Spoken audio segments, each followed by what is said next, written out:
Okay. All right, let's continue. So this is where we stopped.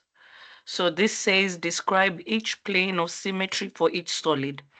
Now, if you notice, the base of my shape or the base of my pyramid is a rectangle. Now, if it was a square, it would have 4 planes of symmetry. Okay? And these are the 4 planes of symmetry. But now, because it is a rectangle only has this line of symmetry and this line of symmetry. So if I put a plane, there will only be 2 of them. If I put a plane on this line and I put a plane on this line, so there'll be only 2. So because this is a rectangle, I will say it has 2 planes of symmetry. Okay? And one is the perpendicular to the base and the vertex. So, because it says describe, so we're going to say 2 planes of symmetry. The first one is perpendicular to the base. Okay, so the first one is perpendicular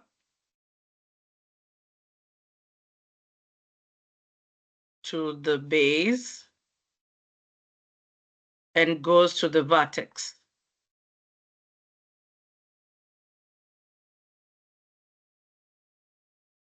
Okay, perpendicular to the base lengthwise. It doesn't matter. Perpendicular to the base and goes to the vertex. So like this. Okay, no, there. It doesn't matter. You can use that. And it goes to the vertex. The vertex is up here. So if I was to draw it, I would draw it over here. And then I will go up here like that. Okay? Then the next one will be perpendicular to this one that you have drawn. Okay? So that one will be perpendicular to the other plane of symmetry, to the other plane of symmetry, and goes to the vertex.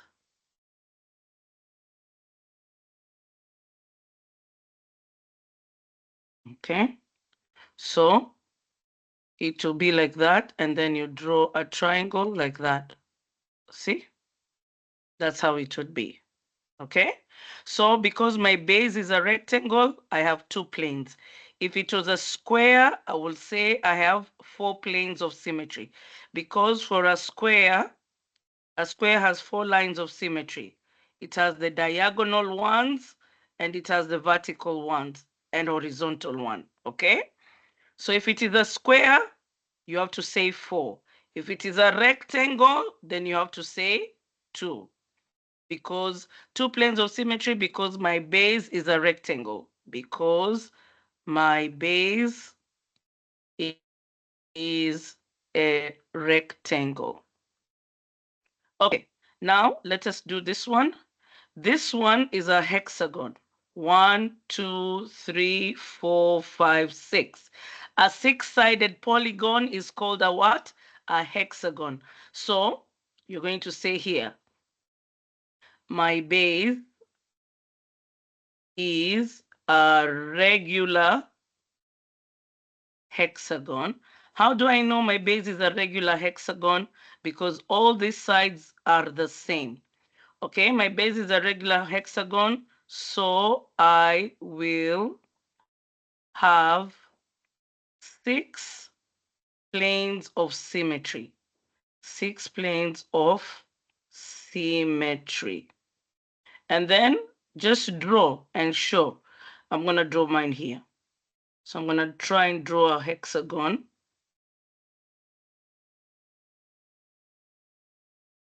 Like that. Okay, so I'm going to start here from vertex to vertex. That's 1, that's 2, that's 3. Now the other ones will come in the middle of the vertex, in the middle of the side. So 4, 5, 6. So I have 6 planes of symmetry. So if I put this at the bottom and I raise them up, I will get 6 different planes. Okay, let's do this one. This one should have 1 plane of symmetry. If I cut it this way, there's no symmetry. So the only symmetry line would be over here if I cut it like this. So this piece will be the same as that piece. Okay, so I'm going to say I have 1 plane of symmetry. I have 1 plane of symmetry. Okay. All right. Let's do the next one. When I cut this blue shape, this rectangular prism, the blue one, when I cut it, what will I see when I remove the top part? I will see this shape over here. And what's the name of that shape? That shape is a square. So identify the shape of each cross-section. This one is a square. Okay, when I cut this pyramid, what shape will I see? I will see a triangle. Do you see that? So this one will be a triangle. Okay, when I cut this blue rectangular prism, when I remove this part and take it this way and this way, what will I see over here? I will see a rectangle. Okay, so here I will write a rectangle. Okay, then this one will be a triangle. You see it right there, triangle. Okay, this one will be a sphere. Okay, because you're rotating. So if you move this all the way, like if you move it this way, you're moving it that way. So it's going round, rotation. Okay, so this will be a sphere. Okay, when you roll this, you're going to get a cylinder. Okay,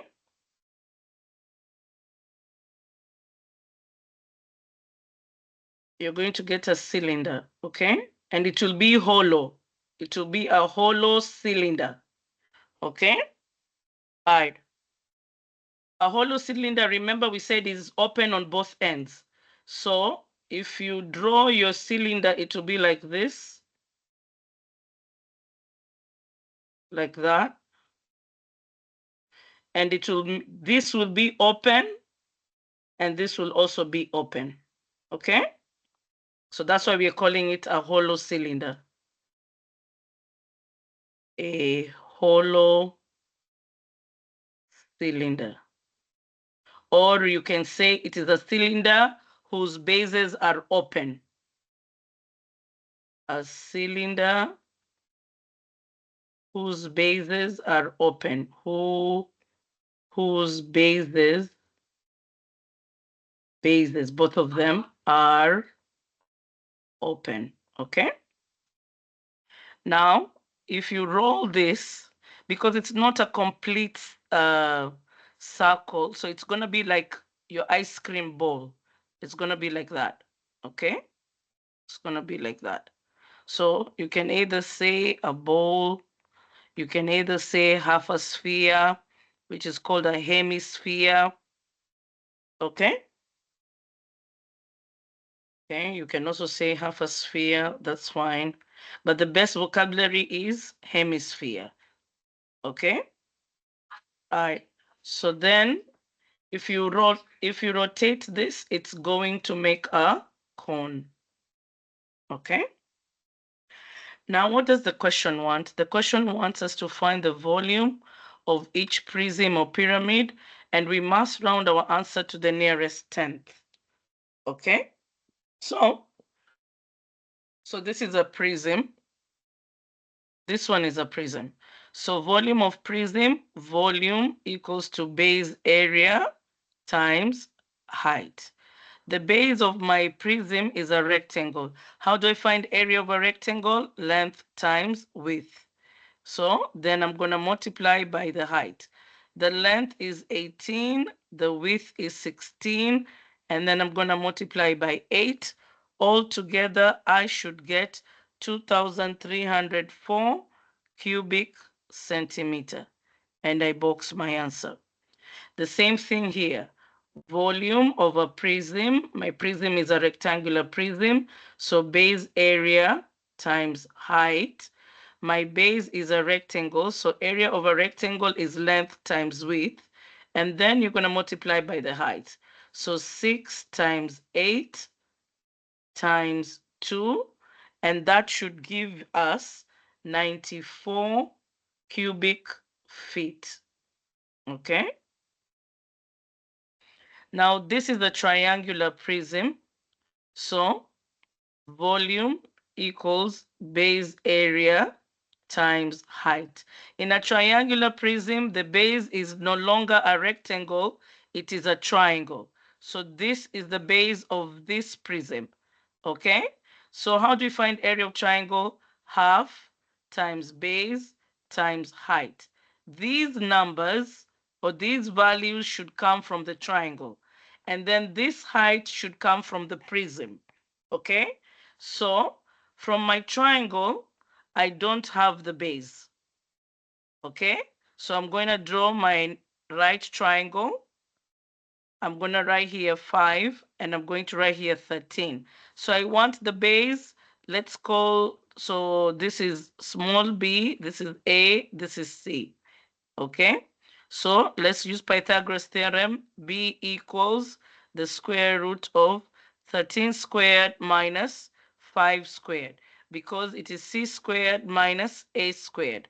Okay, so that will be, that should give us 12. Okay, that should give us 12. All right, so now come here and you put your numbers. So this will be a half times 12. The height of the triangle is 5. Okay, and the height of the prism will be 3. So you put that there. When you multiply all these numbers, you should get 90 cubic meters. And you box your answer. Okay, so this is also a triangular prism.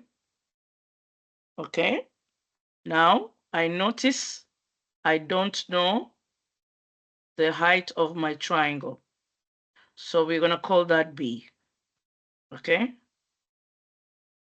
so this is 16, this is B, this is 34, this is A, this is C, this is a 90-degree angle.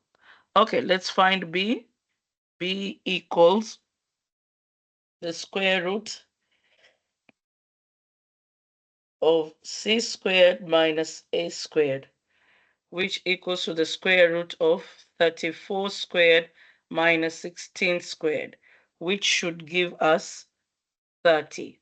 Okay, once it gives us 30, now we can find volume. So volume of prism equals to base area times height. Now remember, your base is a triangle, so these numbers must come from the triangle. 1/2 times the base of the triangle times the height of the triangle times the height of the prism. Okay, so this will be 1/2 times 16 times 30. Okay, and the height of the prism is 22. If I put all these values in the calculator, I should get 5,280 inches cubed. And I box my answer. Okay, now here I will use apothem. Why? Because now my polygon is no longer a quadrilateral or a triangle. So anything after quadrilateral, lazim you use apothem. Okay, so let us first find our apothem. And step 1 means find the central angle. How do we get the central angle? We do 360 divide by the number of sides. Number of sides. Now, how many sides does your base have? Let's count. 1, 2, 3, 4, 5, 6. So this will be 360 divided by 6, which gives us 60. Okay? Then we want to find half of the central angle. So that will be 60 degrees divided by 2. That gives us 30 degrees. After we do that, now let us find apothem. So apothem equals the side length divided by 2 over tan of half of central angle.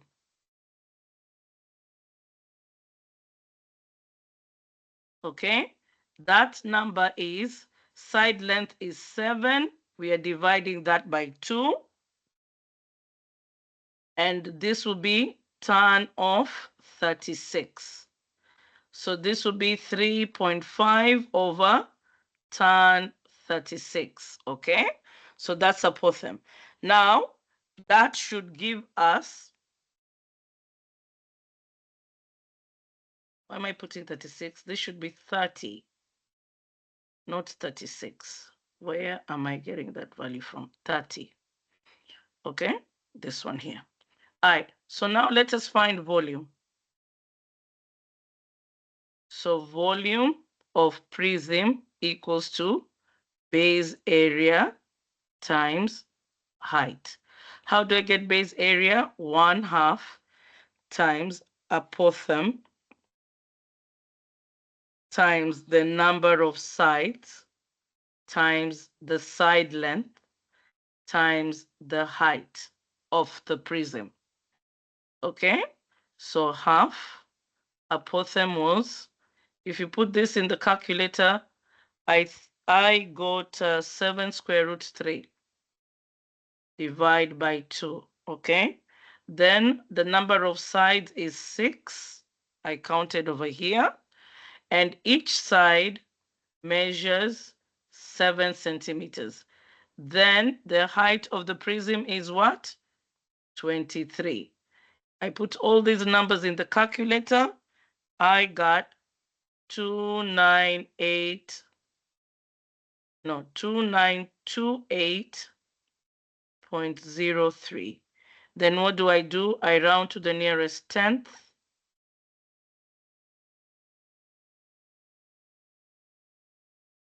I circle 0, I underline 3, I do not add. So my volume is approximately 2928.0. What is my unit? Cubic centimeter. And I box my answer. Okay? Same thing here. So let's find the central angle. 1, 2, 3, 4, 5. Okay. So step 1, central angle. Central angle is 360 divided by n. 360 divided by 5. And that should give me 72 degrees. Then let's find half of central angle, which will be 72 degrees divided by 2, which should give me 36 degrees. Okay, now let's find apothem. Apothem equals to side length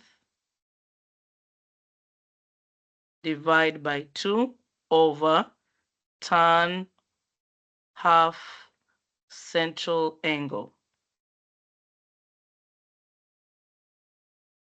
Side length is 3.5 divided by 2, and this will be tan 36.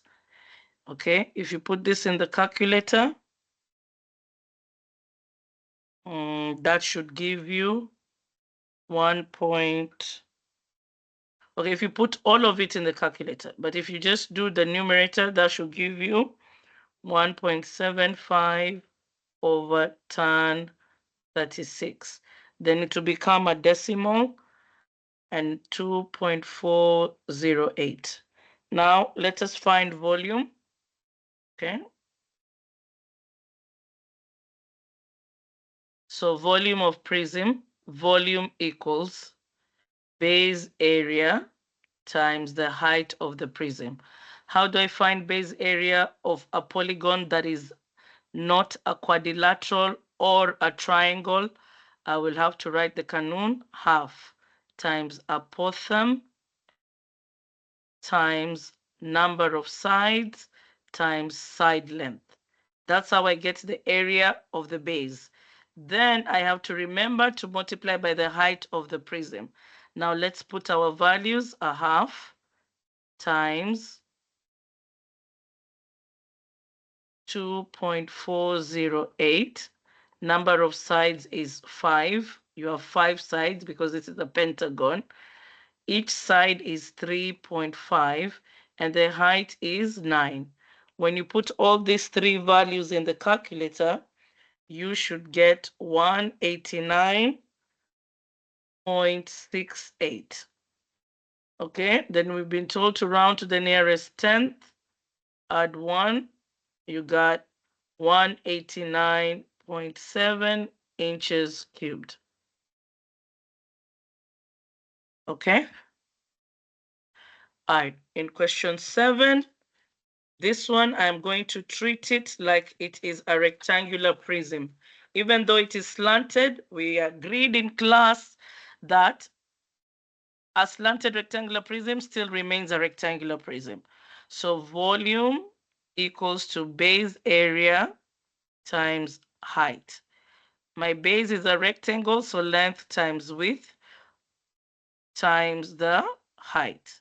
My length is 17, my width is 18, and I'm multiplying by 4.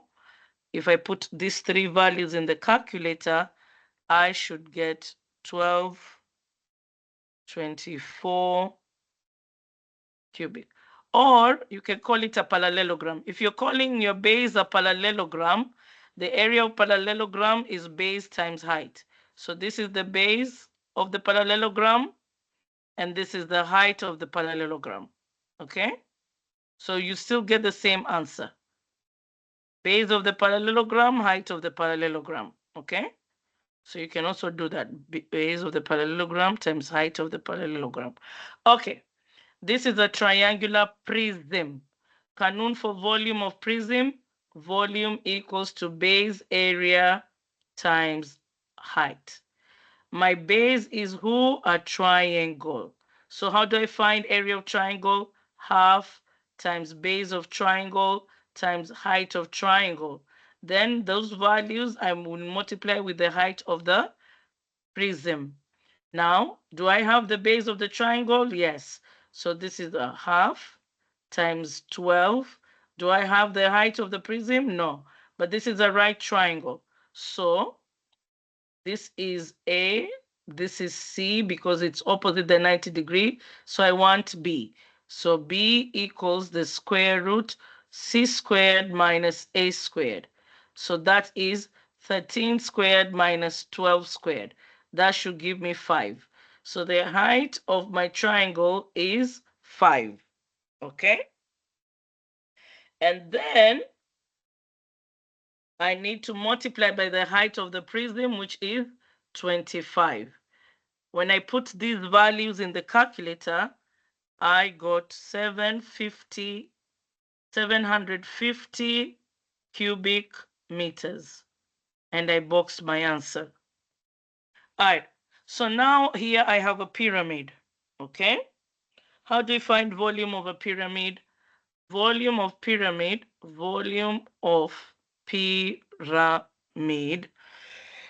equals to 1/3 times the base area times the height of the pyramid. So 1/3, my base is a square. So the kanun for area of a square, side times side, and then the height of the prism. Now let's replace with values. So 1/3 5 times 5 times 8.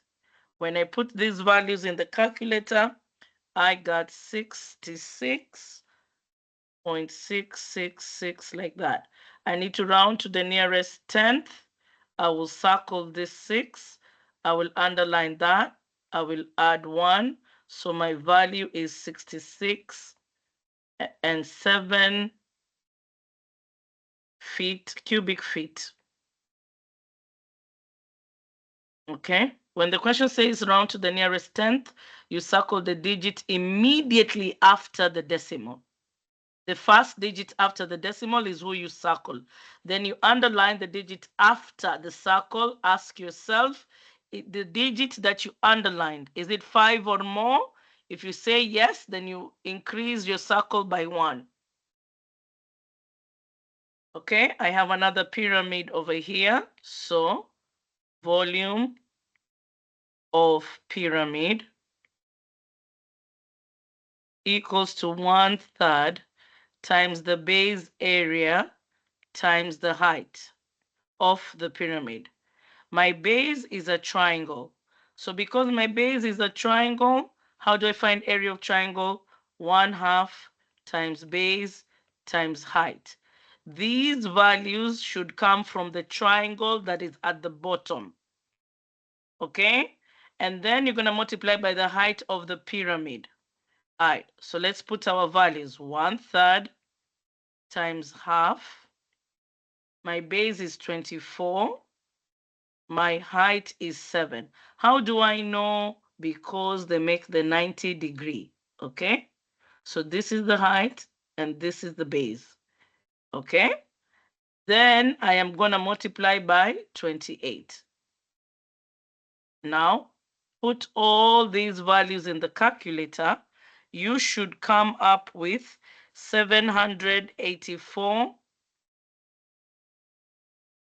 cubic inches, and you box your answer. Okay, I noticed that my base is a pentagon, so I have to do apothem for this one. So I will do central angle, which equals to 360 divide n. 1, 2, 3, 4, 5. So 360 divide 5, that should give us 72 degrees. Then after that, we find half of central angle,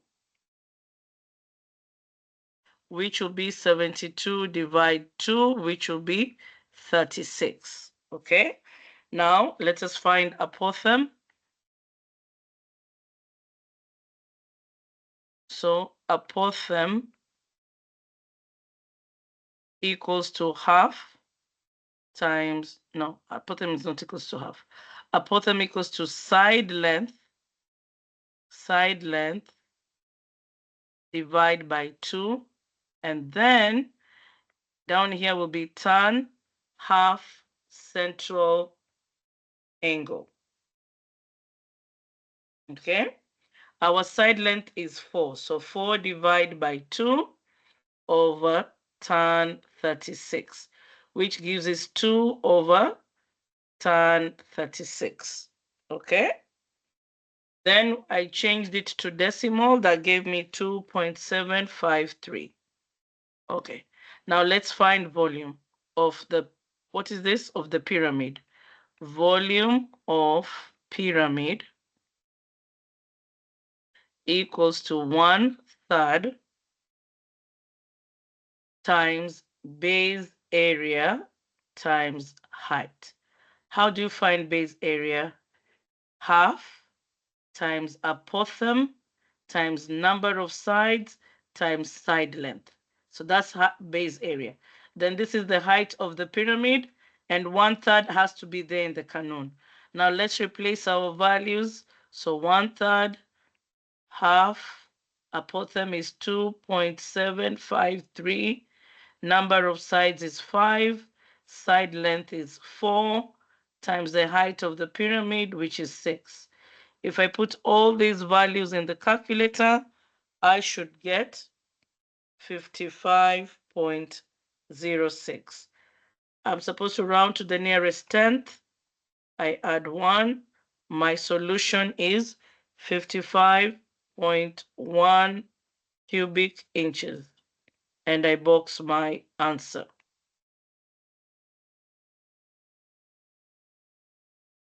Okay?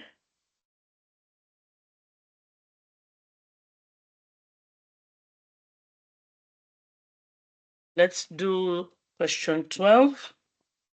All right, so this is still a pyramid. So we're going to do volume of pyramid, which equals to 1/3 times base area times the height of the pyramid. 1/3. The base of my pyramid is a square, so S times S, and the height of the pyramid. Replace your half with rakam, so 1/3, 4 times 4 times 6.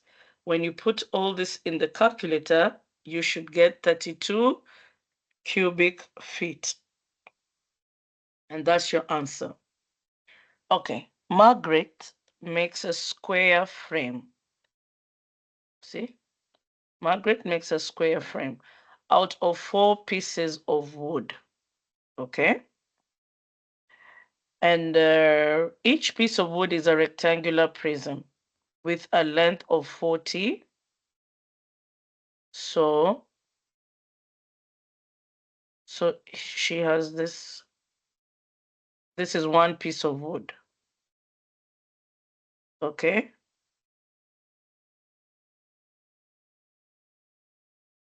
Okay, like that. Now, each piece of wood is a rectangular prism with a length of 40,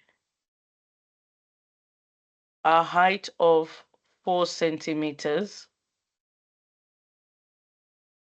and a depth of 6 centimeters. Okay.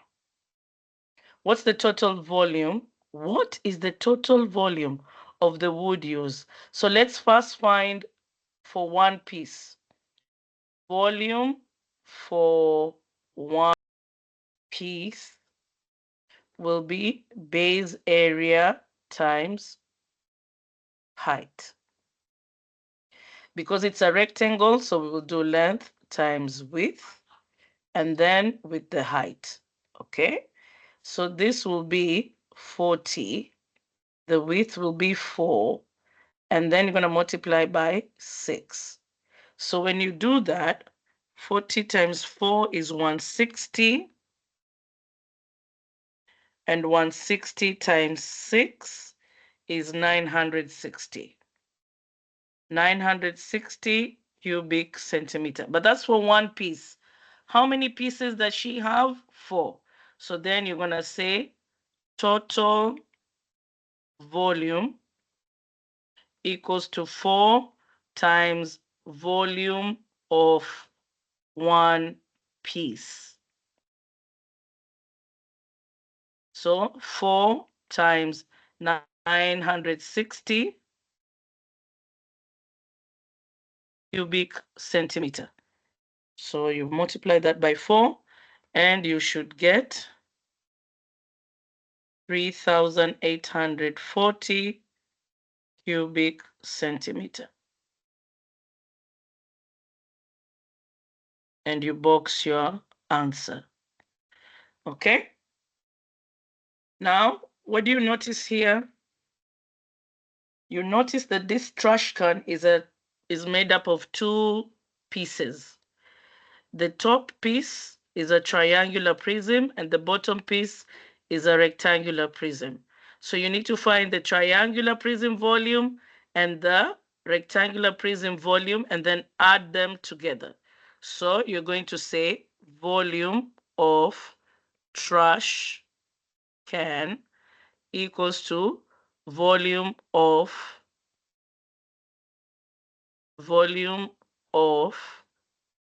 triangular prism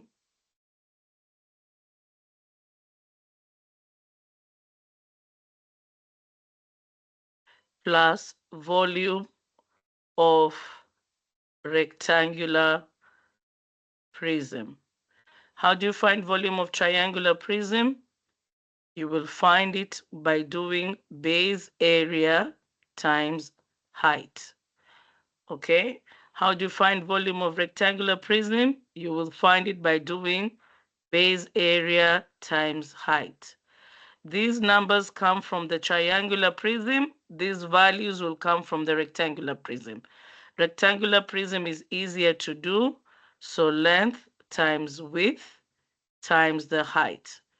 So length times width, our length is 26, our width is 18, our height is 22, because the rectangle stops here. Okay? All right. So then I am going to do 26 times 18 times 22. Times 18 times 22. That gives me 10296.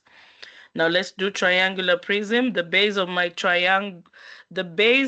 triangular prism is a triangle. So how do I get area of a triangle? Half times base from the triangle times height of the triangle. Then I need to multiply by the height of the prism. Okay? So half, the base of the triangle is this, which is 18. The height of the triangle is this, which is also 18. And the height of the prism is this, which is 26. Okay? Now I put all these values in the calculator.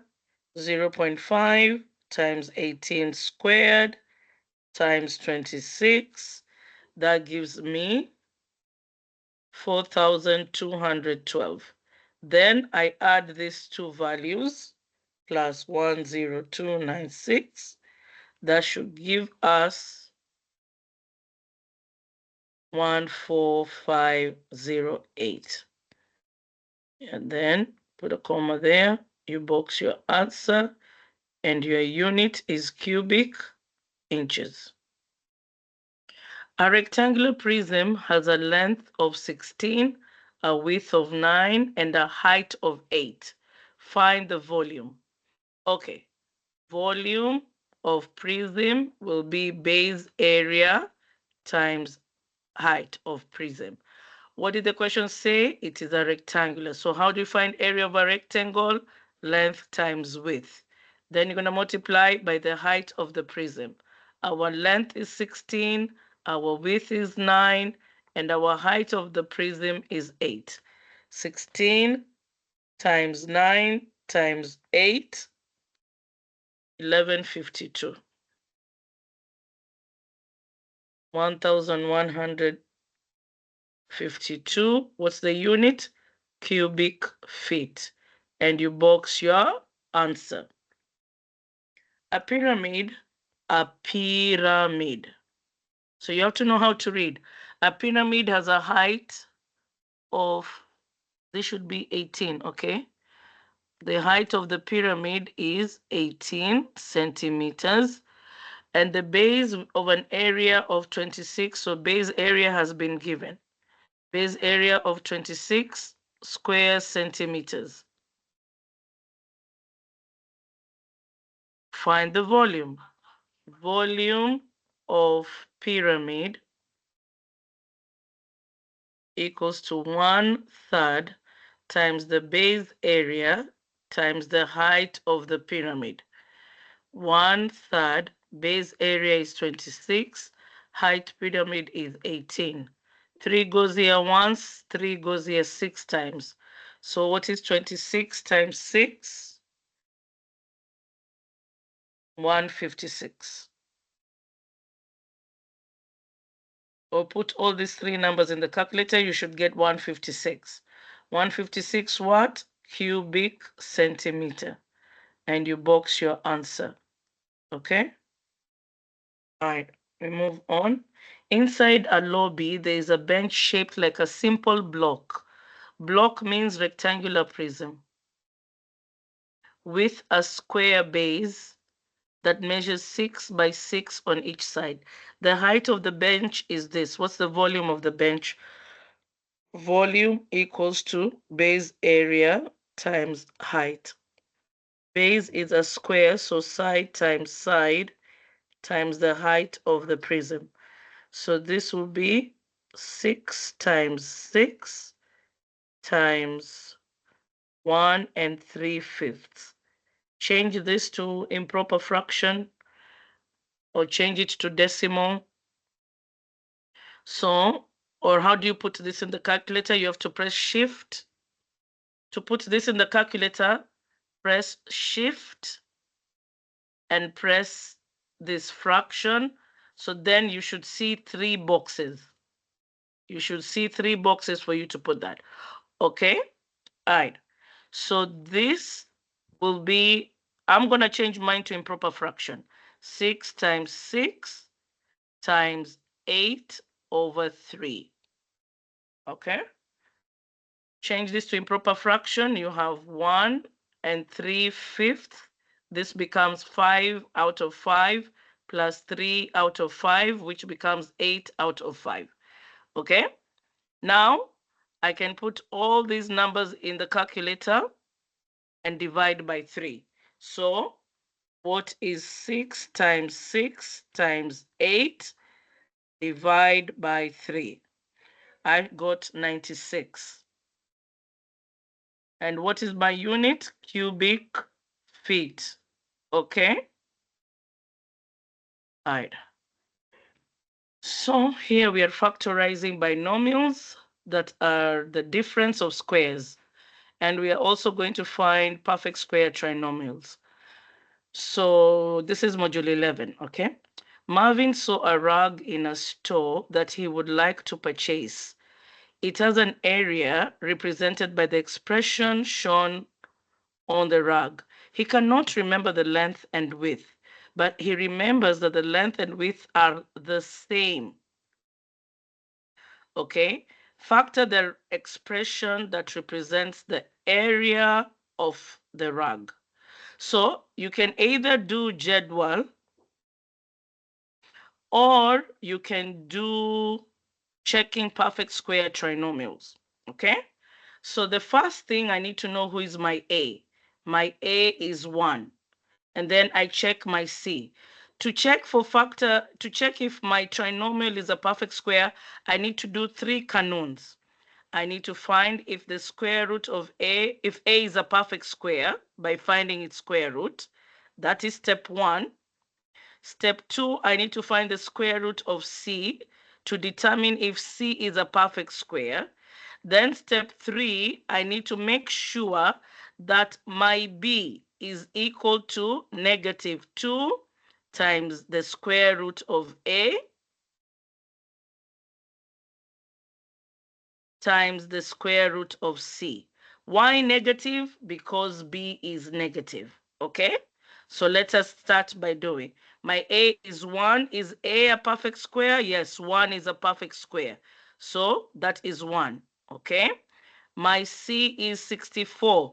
Is 64 a perfect square? Yes, because 8 times 8 is a perfect square. So far, I have said yes 2 times. Now I want to see this. This is -16 equals to -2. The square root of A is 1. The square root of C is 8. -2 times 1 is -2 times 8 will be -16. So these are the same. Okay, so I have said sir 3 times. Because I have said sir 3 times, I am just going to answer question A. So question A will be, I will make 2 brackets. I will put X because this is 1. So we don't write 1. You're going to replace it with X. Okay? And then you are going to write here minus 8. And then you're going to write here X minus 8. Now, if I want to check, I do distributive property. x times x, x squared. X times negative 8, negative 8x. Negative 8 times x, negative 8x. Negative 8 times negative 8, positive 64. X squared minus 16x plus 64. See? It brought me back here, so I know my work is correct. Okay? I already checked my answer. So this is my answer for part A. Okay? Now I want to do part B. What do the factors in the factored expression represent? They represent the side length of the square. Okay? What do the factors in the factored expression represent? The factors in the factored expression represent the side length of the square. The side length of the square rug. Of the square rug. Okay? Or it represents the length and width. But a square does not have length and width. The square has side length. Okay? All right. Determine whether this trinomial is a perfect square trinomial. Write yes or no, and if so, factor it. So if you say yes, lazim you factor it. So the three canons, 1, 2, 3. Canon 1, find the square root of A to see if it is a perfect square. Part 2, find the square root of C to see if it is a perfect square. And then you're going to do here, B equals to negative 2 times the square root of A times the square root of C. Okay? All right. Square root of A is square root of 4, which is 2. Make it a perfect square. Then square root of 110. I know it is not a perfect square, but you must confirm and see. So it stays the same, so it is not a perfect square. So no. Once I say no, I stop there. Okay? So the question says, state whether this trinomial is a perfect square trinomial. Write yes or no. If you say yes, you must factor it. So we are saying no. No, this is no, this trinomial is not a perfect trinomial.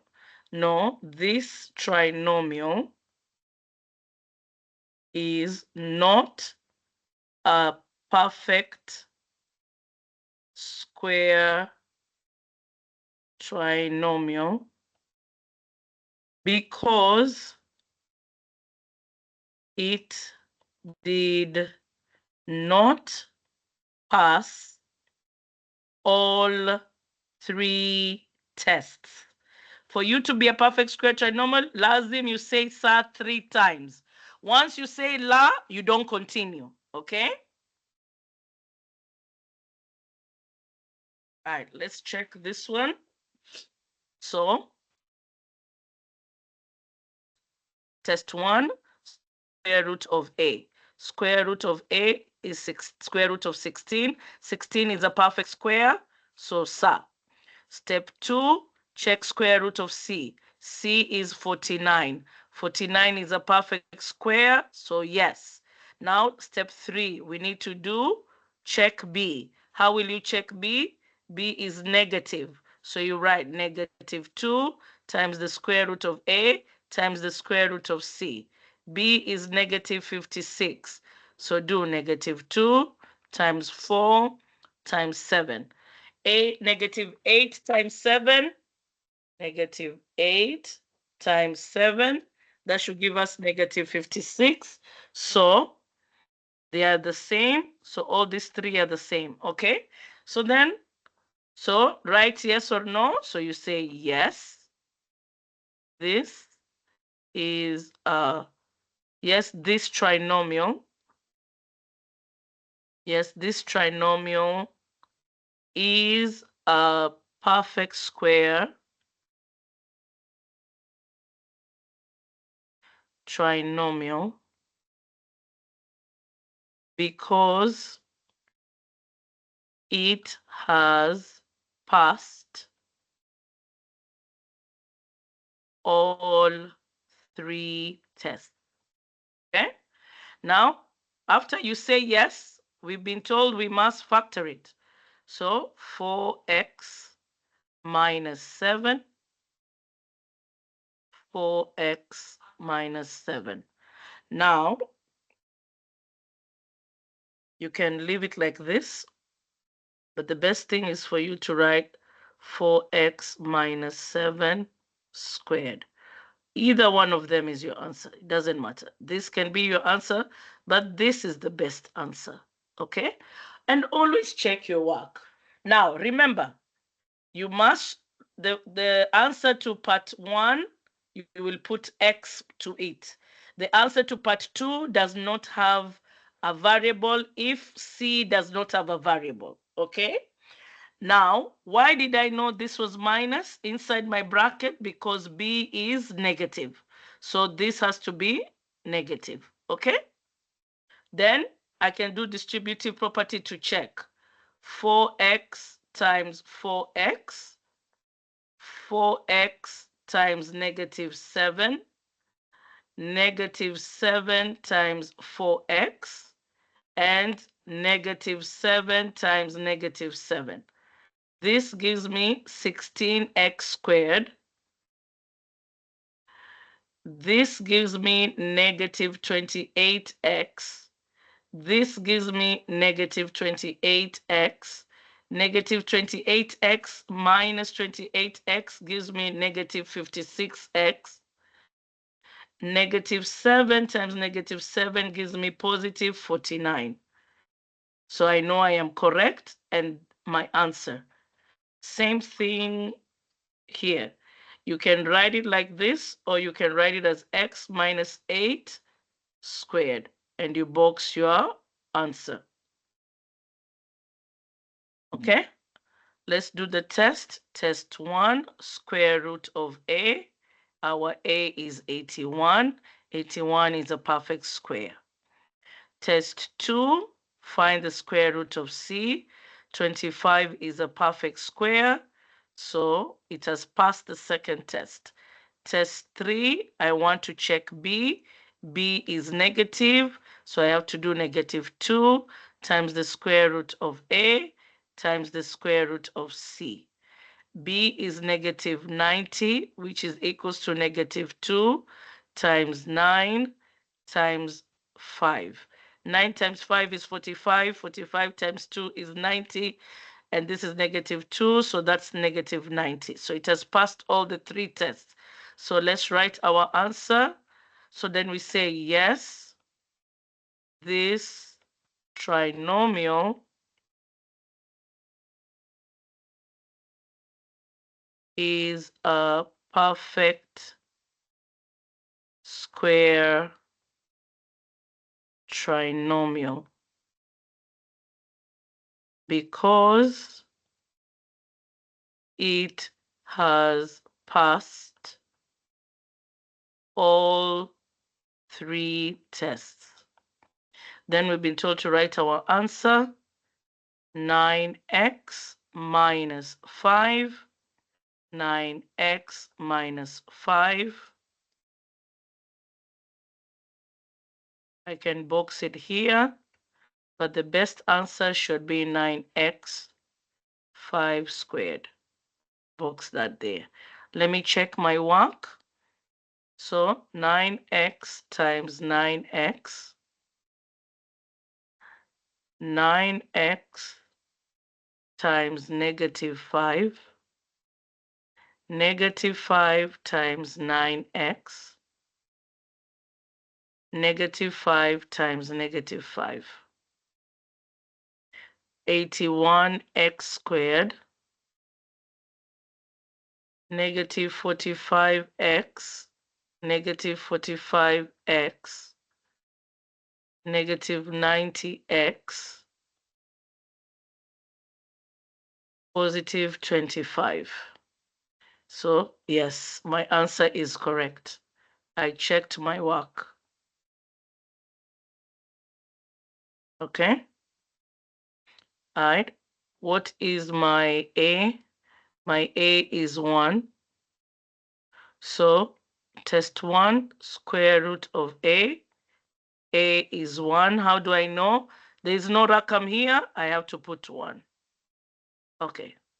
Then 1 is a perfect square. So it has passed the first test. Let's see if it's going to pass the second test. Square root of C, square root of 168.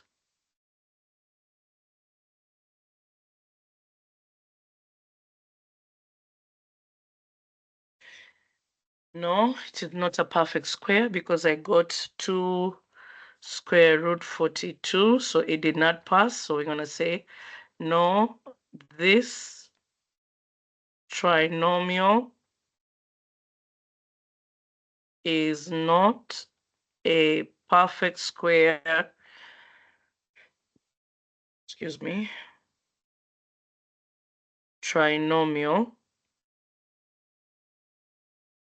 because it did not pass all 3 tests. Okay? Identify if each polynomial is a difference of squares. Write yes or no. Yes, this is a difference of squares. So this will be 4y plus 5b, 4y minus 5b. Okay? You do the square root of a plus the square root of b, square root of a minus the square root of, says difference of squares. Yes, like that. Okay?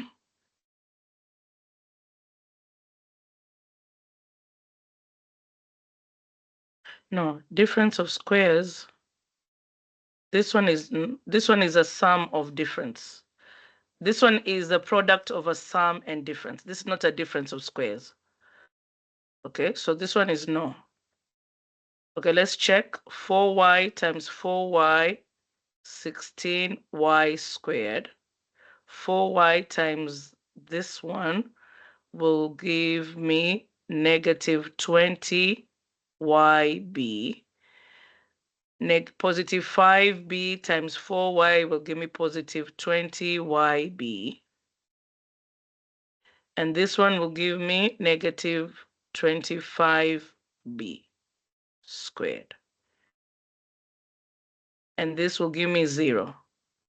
And then this will be 16y squared minus 25b squared. So this polynomial is not a difference of squares. So this one is no. Okay?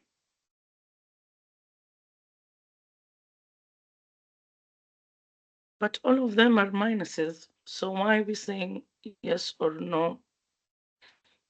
Difference of squares. Difference of squares will mean I have here a minus b, a minus b. And that will give me a squared minus, minus ab plus, sorry, then minus ab again, and then plus b squared. So this will be a squared minus 2ab plus b squared. And all of them are no. Why? Something is not correct. Okay, I'll come back to this question. Multi-select. Select all the perfect square trinomials. Okay, so do for A. Let's check A. square root of A. We must do the 3 tests, square root of A, square root of C, and check B. Our B is positive, so plus 2 times square root of A times square root of what? C. Okay. 49 is a perfect square. Sir. 64 is a perfect square. Sir. Positive 1, 1, 2 equals to positive 2 times 7. Why am I putting square root? Times 7 times 8. 14 times 8 is 112. So yes, so A is correct. Okay, let us check this one. Let us check B. Square root of A, square root of C. B equals to negative 2. Square root of A, square root of C. 16 is a perfect square. 9 is a perfect square. B is negative 24. Negative 2 times 4.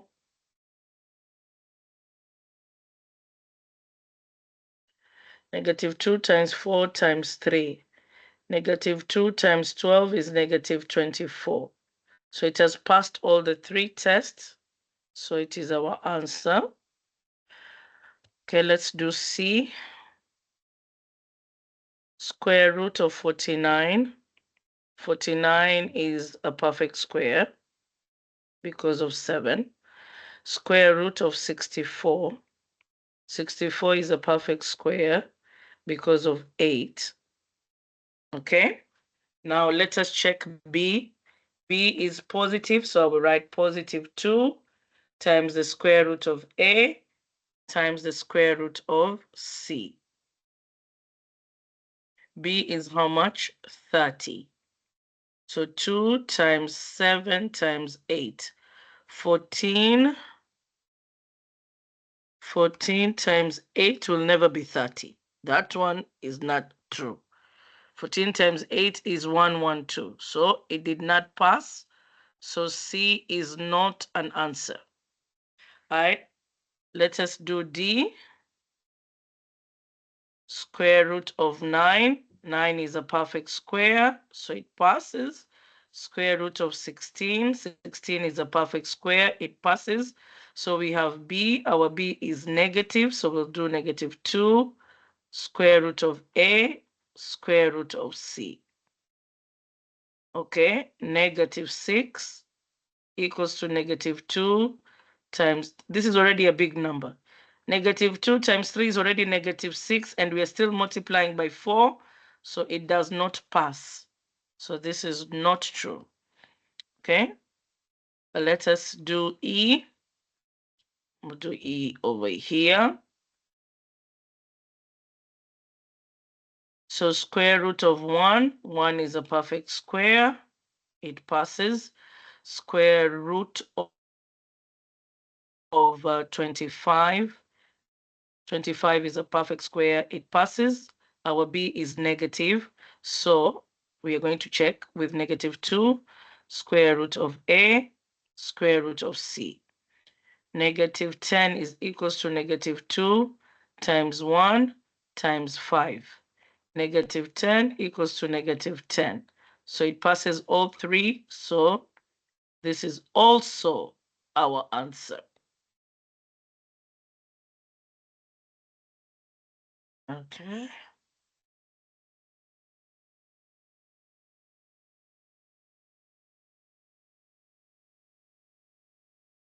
Let me check my work for E. So I will have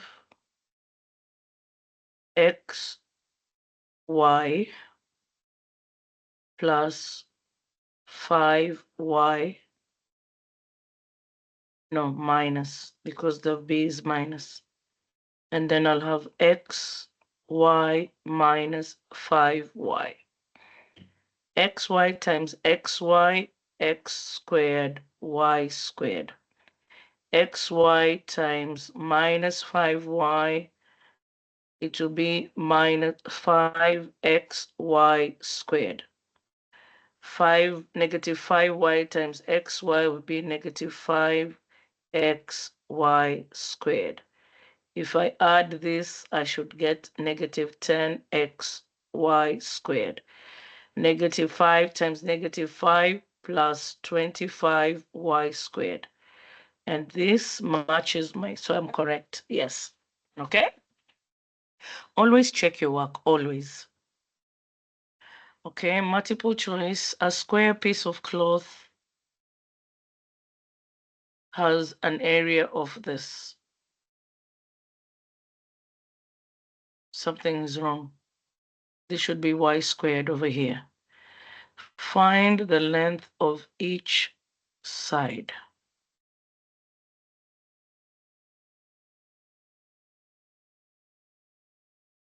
Why is this here? This should not be here. Why is this here?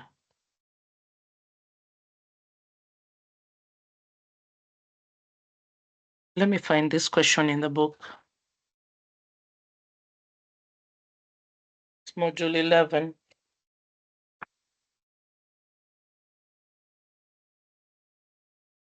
Okay. Module 11, which page is this?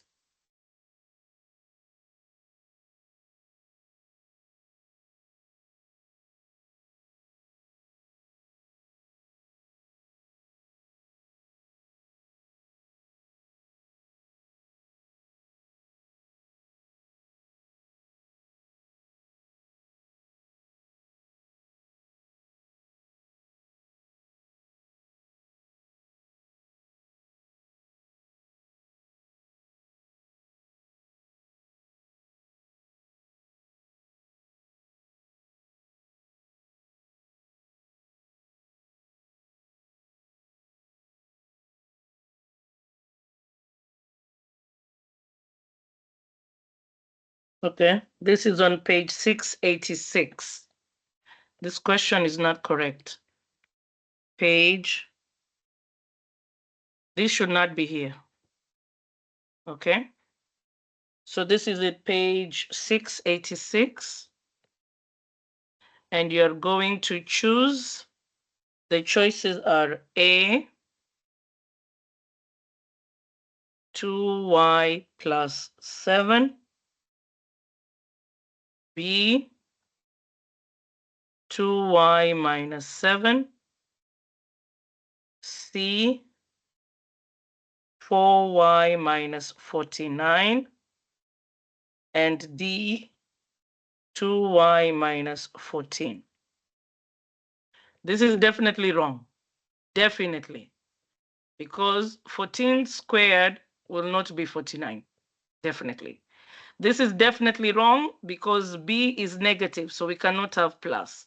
We are left with B, and this is also definitely wrong because A is 4. Okay? So this is my answer. Now let me do and confirm. 2y7, 2y minus 7. 2y times 2y, 4y squared. 2y times negative 7, negative 14y. Negative 7 times 2, negative 14y. Negative 7 times negative 7, positive 28. These two are friends. 4y squared minus 28y plus 28. And it matches? No, I lied. 7 times 7 is not 28, it is 49, and it must be positive because negative 7 times negative 7 becomes a positive. Okay, positive 49.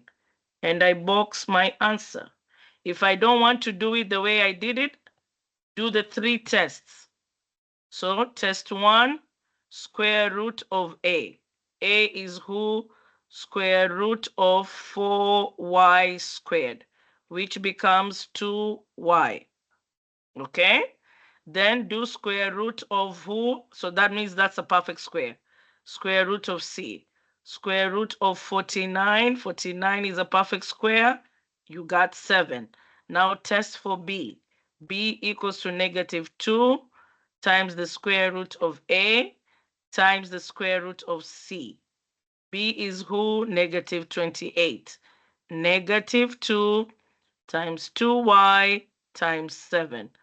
-4 times 7 is 49.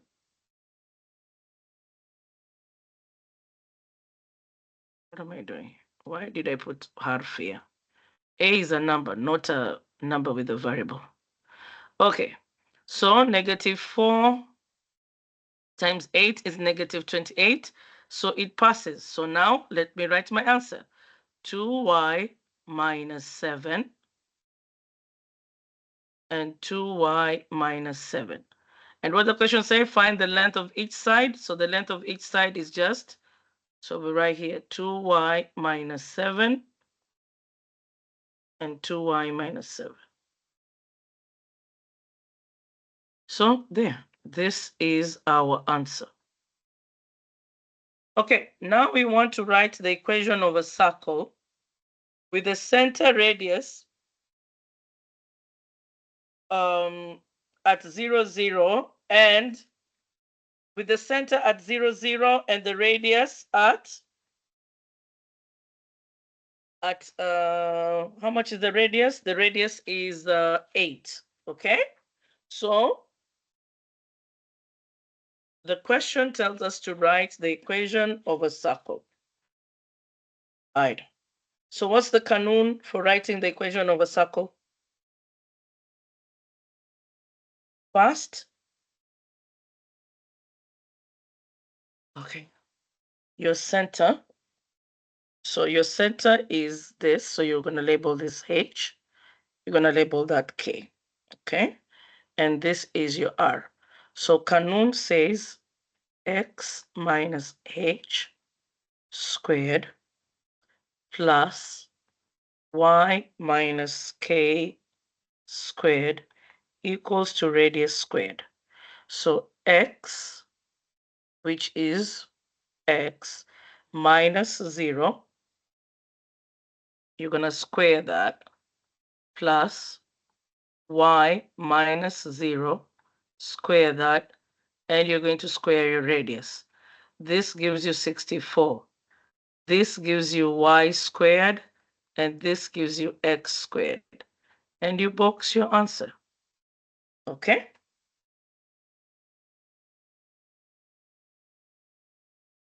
So let us do this one. So this is your h, this is your k, this is your radius. Write your kanun, x minus h squared plus y minus k squared equals to radius squared. 8 squared is 64. Then you do here x minus 2 squared plus y minus -6 squared.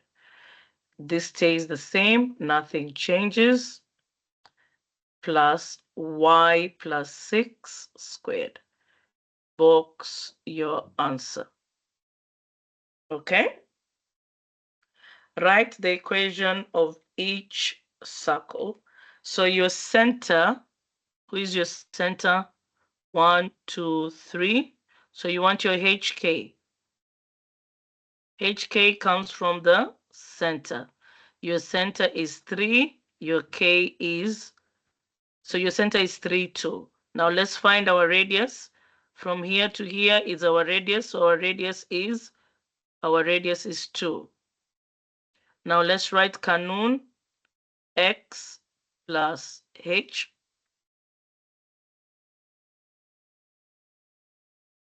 X minus h plus y minus k squared. So x minus h squared plus y minus k squared equals to the radius squared.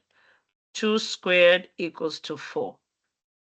X minus 3 squared plus x minus 2 squared. Sorry, not x, y. So then write your answer, x minus 3 squared plus y minus 2 squared. And you box your answer, okay? So first, you need to find the center, the coordinates of the center. So 3 on x, 1, 2, 3. So this number here is 3, this number here is 2. So that's how I got 3, 2 for this point. Then I found my radius. Either I go this way, those are 2 boxes. If I go this way, those are 2 boxes. If I go this way, it's 2 boxes. If I go this way, so find the radius, okay? All right. So let us move on. Let's find the center. This will be 0, negative 2. So h, k is 0, negative 2. Okay. How do I know it's negative? It's below 0. How do I know it's 2? It's 2 boxes from 0. Now let us find our radius. Radius equals, so we count from here to here. 1, 2, 3. So radius is 3. Let's write Kanun, x minus h squared plus y minus k squared equals to radius squared. Radius is 3 squared, which is equals to 9. So then you write x minus 0 squared plus y minus negative 2 squared. So this is x squared plus y plus 2 squared. And you box your answer. State the coordinate of what?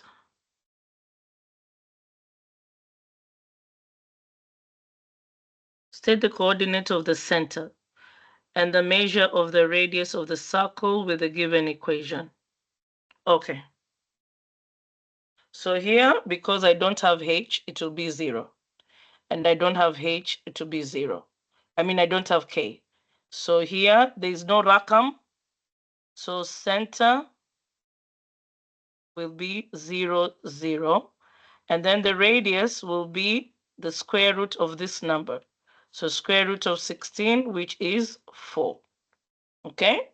So then you say, box your answer there. Oh, then it says graph the equation. So then you will go over there to your graph. This is x.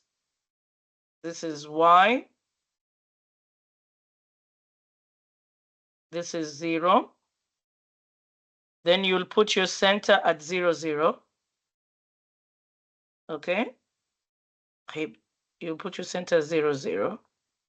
Then you'll count 4 boxes to the left or to the right. So that means you'll stop at 4. You'll count 4 boxes down. You stop at negative 4. That's your radii you're drawing. You go 4 boxes to the left. You stop at negative 4. You go 4 boxes up. You stop at 4. And then you connect your circle.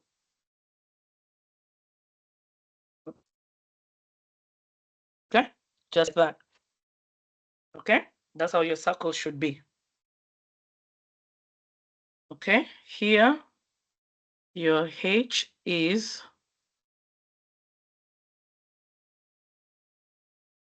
1. You take the opposite of this. Okay? Then your k is 4. So your center will be 1, 4. Then your radius will be the square root of 9, which is 3. Box your answer. Graph your equation, same thing. Draw your coordinate plane.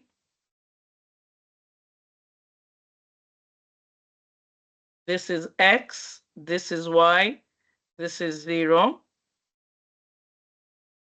Find your center at 1, 4. This is 1, this is 4.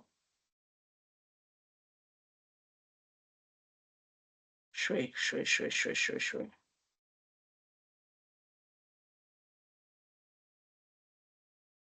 Okay. This is 1. This is 4. So your center is here. Okay. Then you count 3 boxes. So 3 boxes from 4 will be at 1 here. So this is your first point. Then 3 boxes will be at 7. So this is 1. Okay. 7. Then 3 boxes this way will be, you're at 1, you want 3 boxes. So that will be at 4 here. Okay. Then you're at 1, you want 3 boxes. So this is 1. It brings you to 0. And you want 2 more. So -1, -2. Okay, so this will be -2 over here. Then you connect your circle like that. Okay. Remember your center is at 1, 4. Okay. All right. So now how do you check? You make sure these boxes here are 3 of them. Make sure these boxes here are 3 of them. Make sure these boxes here are 3 of them. And these boxes here are 3 of them. Okay? All right, we move on. State the coordinate of the center. X does not have a rackham here, so H is 0. Y has a rackham, so you take the opposite of that rackham. So that will be +4. And then radius will be the square root of 0, which is 0. That is not true. That is not true. Okay. Don't do it that way. Radius cannot be 0, okay? Radius has to be more than 0. Add 4 on both sides, okay? So now you have x squared plus y squared equals to 4, okay? Now you can do, there is no rackham for x and there is no rackham for y. So h is 0 and k is also 0. Radius will be the square root of 4, which is 2. Okay, then you've been told to graph your equation. So draw your coordinate plane. They will have already given you a graph because this is in the writing task. So you'll be given a coordinate plane. Your work is just to put the points correctly. So the first thing is your center. Then you want 2 boxes to the right. So you're going to stop at number 2. Then you want 2 boxes down. You're going to stop at -2. You want 2 boxes to the left. You're going to stop at -2. You want 2 boxes up. You're going to stop at 2. Then connect your dots. Okay? So this is the radius and it is 2. So 2 boxes. This is also another radius. So 2 boxes. This is another radius. 2 boxes like that. Okay? Bring your geometrical set to school. All right, let us do this. State the coordinates. Where is this question? Question 12. This question looks very weird. Let me confirm. Okay. All right. So you are going to make friends. So you're going to have x squared plus 6x plus y squared minus 6y. And then you're going to subtract this to go to be with the friend there. It's positive, subtract it. Okay, so it equals to -9. Okay, Then after that, you are going to put a C for the x's. There is somebody missing here. And there is somebody missing here. Okay? And those people that are missing, you're going to put them here also. Remember in math, whatever you do on the left, you do on the right. How will you get this missing person? You are going to do, if this is positive, you're going to do b over 2a. Okay? And also here, b over 2a. All right. So now let's write our new equation, x squared plus 6x plus 6 over 2, and our a is 1. Okay, then let's do for y squared minus 6y minus 6 over 2. Our a for y is 1 minus 9. Wait, we solve this so that we can see what we're going to put. X squared plus 6x plus 3 plus y squared minus 6y minus 3 equals to minus 9 plus 3 minus 3. Okay.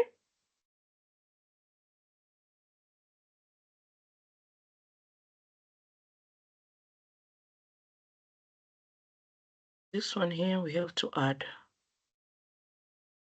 And over here we also have to add. So this, both of them have to be positive, cannot be negative, okay? Like that. Are we good? Okay. So let us continue. So then now you have to factor this, and then you have to factor this, and this is 6. So negative 9 plus 3 plus 6, sorry, negative 9 plus 6 will be negative 3. Okay? All right.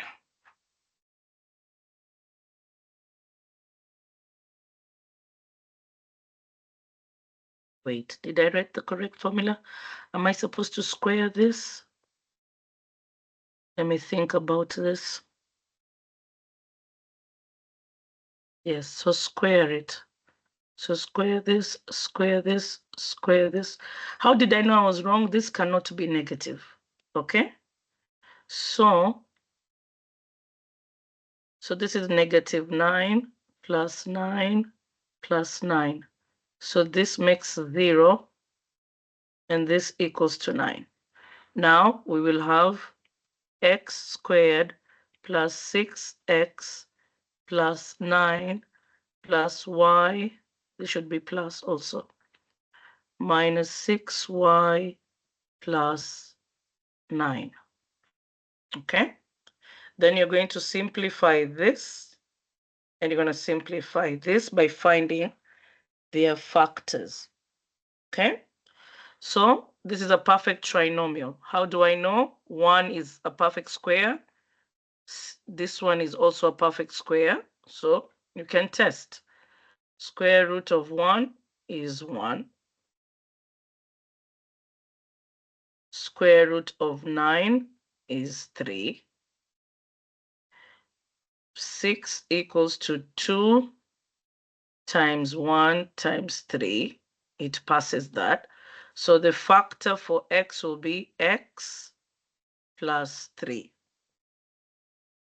squared. Then you're going to put here this plus over here. Then you're going to do this one. Square root of 1 is 1. Square root of 9 is 3. Negative 6 equals to negative 2 times 1 times 3. Negative 6 equals to negative 6, so it has passed. So this will be x minus 3 squared, and they're equal to 9. So there is your equation. What does the question want?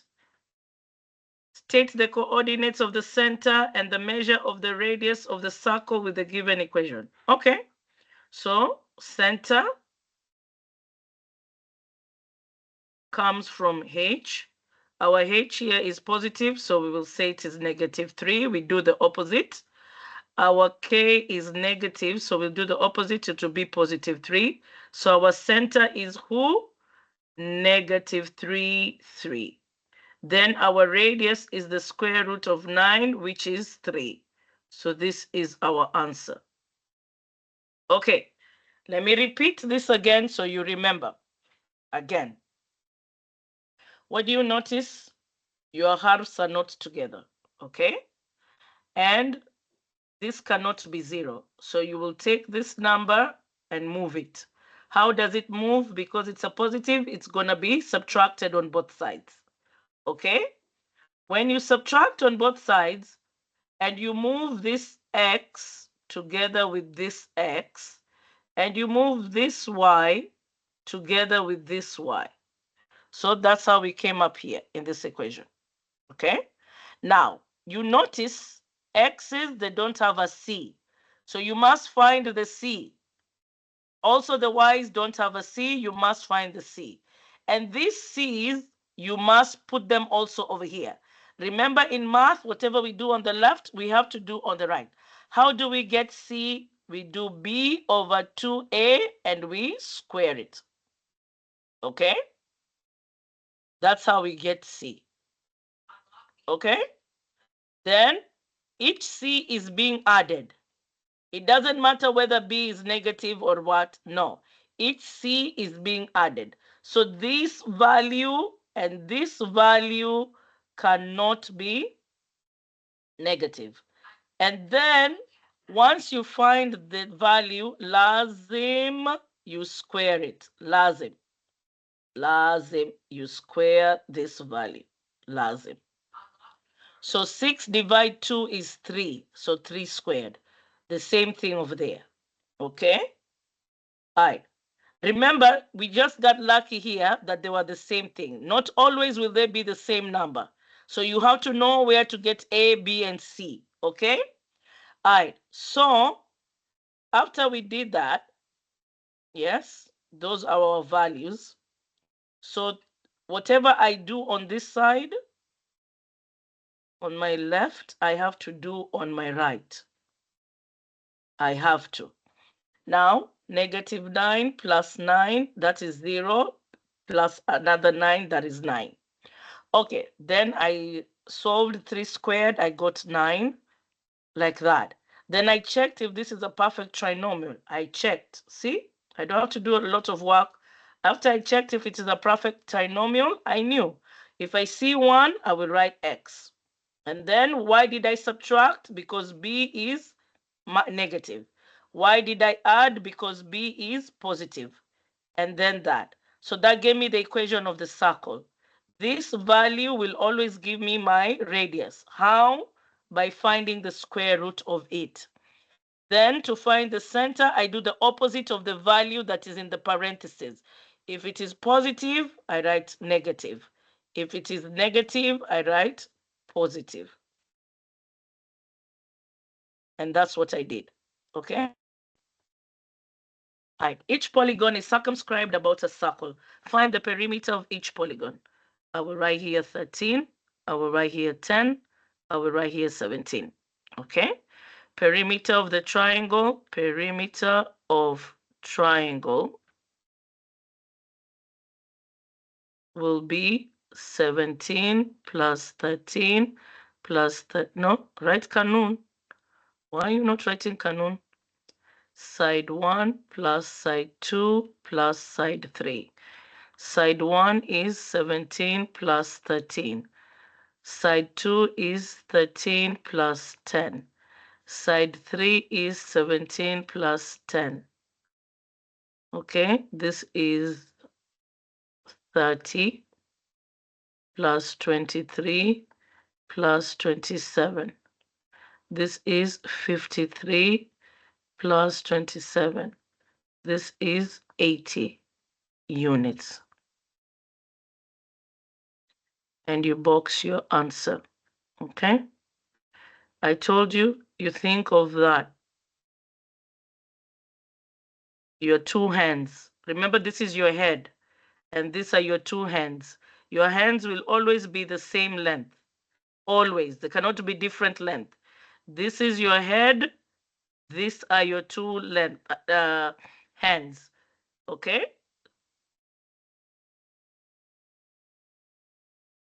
Okay. All right, same thing.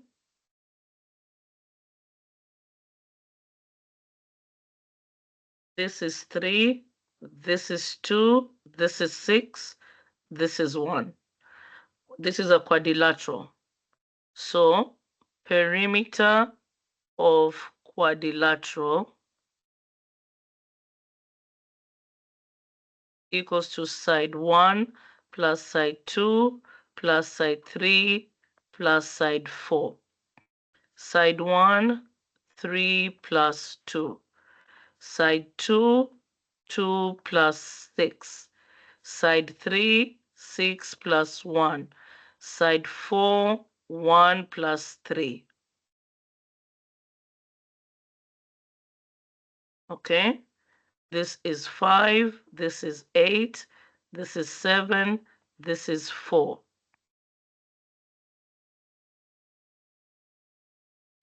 This is 13, this is 11.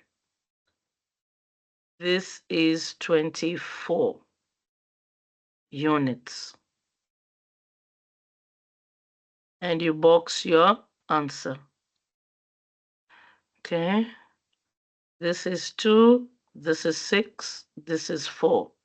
This is a triangle. Perimeter of triangle equals to side 1 plus side 2 plus side 3. 6 plus 2, 2 plus 4, 4 plus 6, 8, 6, 10. 14 plus 10, 24 units. I box my answer. Okay? If this is 26 and this is 18, how much is this? So 26 minus 18 is 8. So this is 8. And if this is 8, x is 8. And this is 14. What does the question want? Find the perimeter of, find the value of x. X equals to 26 minus 18, and that will be 8. You box your answer.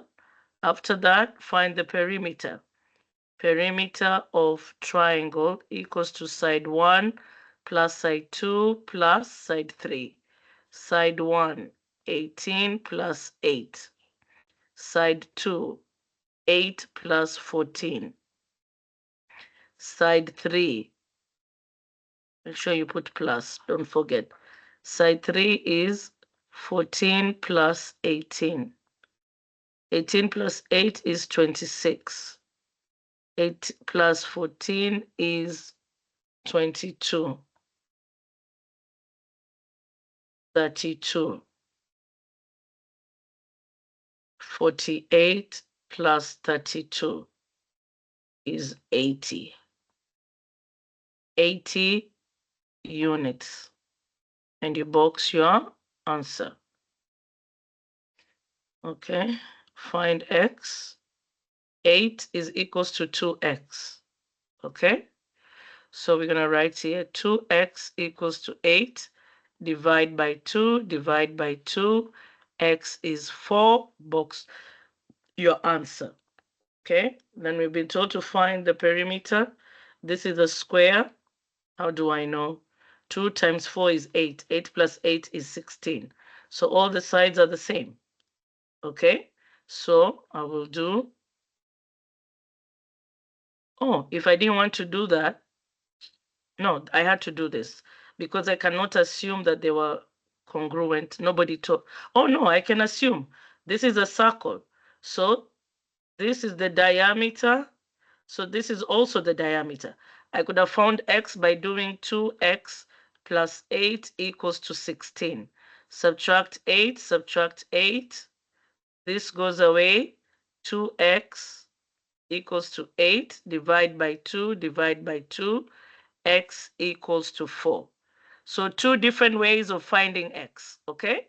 Now let's find the perimeter of the polygon. The polygon is a square.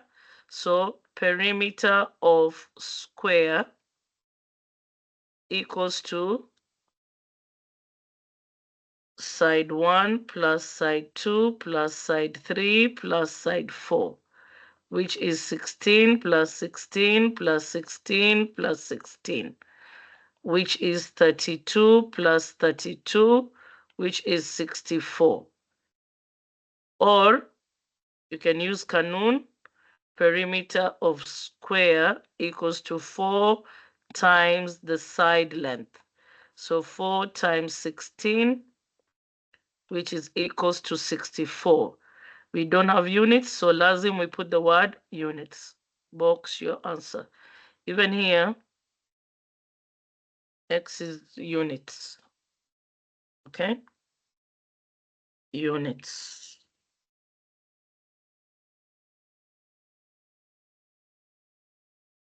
Okay. Now I know that x plus 2 should be friends with 8. So x plus 2 should equal 8. Subtract 2, subtract 2, x is 6. Box your answer. Okay? Now, if x is 6, this should be 8 over here. This should be 4 over here. This is 9. This is 5. What does we want? Perimeter of the polygon. This is the quadrilateral, okay? So perimeter of quadrilateral equals to side 1 plus side 2 plus side 3 plus side 4. Side 1 is 8 plus 4. Side 2 is 4 plus 9. Side 3 is 9 plus 5. And side 4 is 5 plus 8. 8 plus 4 is 12. 4 plus 9 is 9, 10, 11, 12, 13. 9 plus 5 is 14. And 5 plus 8 is 13. This gives us 25. This gives us 27. This gives us 12, 52 units. And you box your answer. Okay, jewelry. Joanne is designing a pendant with a circular gem inscribed in the triangle. Okay, find the values of x, y, and z. Okay, these are friends. These are friends. And these are friends. So 2x plus 2 equals to 3x minus 3. Subtract 3x on both sides. Subtract 2 on both sides. This goes away, this goes away. Negative x equals to negative 5. Divide by negative 1. X is 5. Box your answer. How do I know? Question told me. Now I need to do y. So this is x. Now I want to do y. So 5y minus 2 is friends with 3y plus 2. Subtract 3y, subtract 3y, plus 2 plus 2. These go away. 2y equals to 4. Divide by 2, divide by 2. Y is 2. Box your answer. Let us do z or z. So 34 minus 2z equals to z plus 4 minus 34 minus 34 minus z minus z. This goes away. Minus 3z equals to negative 30. Divide by negative 3, divide by negative 3, z equals to 10. Box your answer. Okay, after you finish that,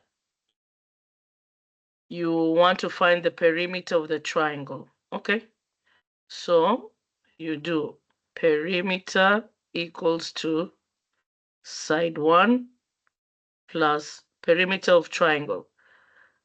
Side 1 plus side 2 plus side 3. Side 1. Z is 10, so this is 14.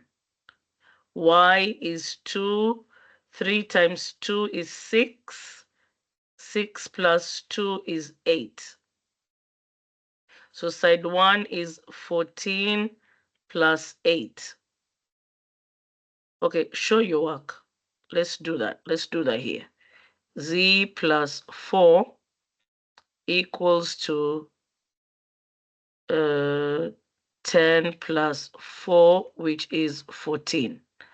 Okay, 3 times y, so 3y plus 2. 3 times 2 plus 2 is 6 plus 2, which is 8. Okay, then you put them in your picture. 5y minus 2. 5 times y is 2, minus 2. 10 minus 2 is 8. Why did I calculate? If this is 8,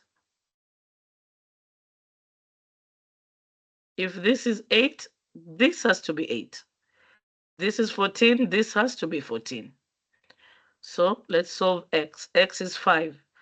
2 times 5 is 10. 2 times 5 plus 2, 10 plus 2 is 12. So this is 12, this has to be 12. Okay, so 14 plus 8 plus 8 plus 12 plus 12 plus 14. Okay, 14 plus 8 is how much? 22. 20. 26. 42 plus 26, 8, 6 units. 68 units. Okay? All right. Okay. Find the variables to the nearest hundredth. Assume the segments appear to be a tangent. They are tangents. Okay. So they must be congruent.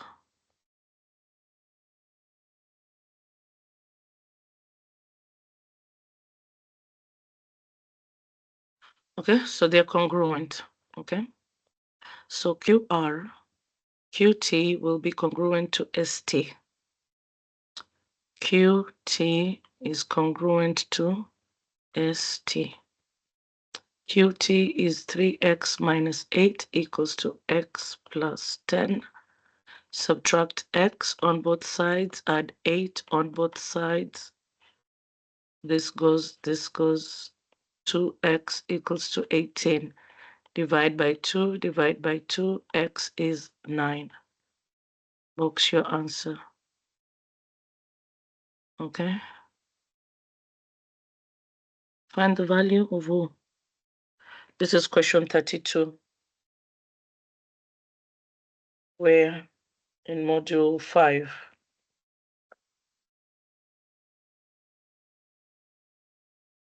On what page? Tangents. So let's look at tangents. That will be lesson 6 or lesson 5. Okay, so we're on lesson 5. What page is this question? Question 32. Okay. Find the value of x. The question wanted the value of x. Okay, there. Alright. The distance from here to here is 5. The distance from here to here is 4. These are perpendicular. So we need to find RS. If we find RS, which will be the same as ST. So this is a right triangle. So we're going to draw it like this. We're going to put the 90-degree there. This is 4. This is 9, because 4 is the radius, and this is 5. So 4 plus 5 is 9, and we want RS. We want RS, and this is Q. So this is A, this is B, this is C. So B equals the square root A squared plus La, C squared minus A squared. 9 squared minus 4 squared. 81 minus 16. Square root of 5. 81 minus 16 is what?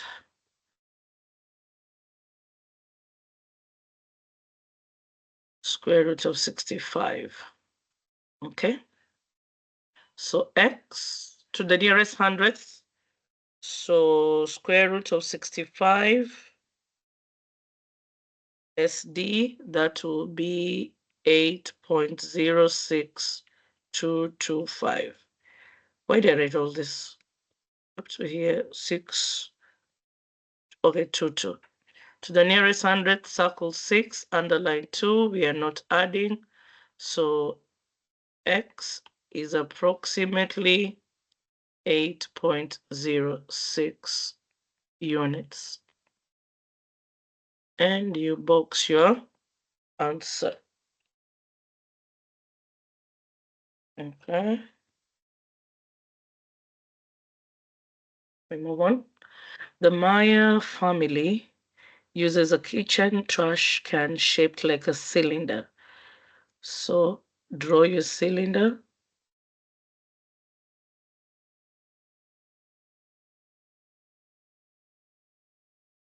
Okay. The height is 18 inches. Okay. And the base of the diameter is the base diameter is 12 inches. Okay. What is the approximate volume of the trash can? Round your answer to the nearest tenth. Okay. So let's find radius. Radius equals diameter divided by 2. 12 divided by 2, 6 inches. Let's find volume. Volume equals base area times height. How do you find base area? Pi r squared. And the height is the height. So pi, radius is 6 squared, times the height of the cylinder, which is 18. Put all this in the calculator. Shift pi times 6 squared times 18. You're going to get 648 pi. Press SD. You're going to get 2035752. Round to the nearest tenth, circle 7, underline 5, add 1, 2035, and 8/10 cubic inches. Box your answer. A roasting company sells their coffee in canisters shaped like a cylinder. Rho.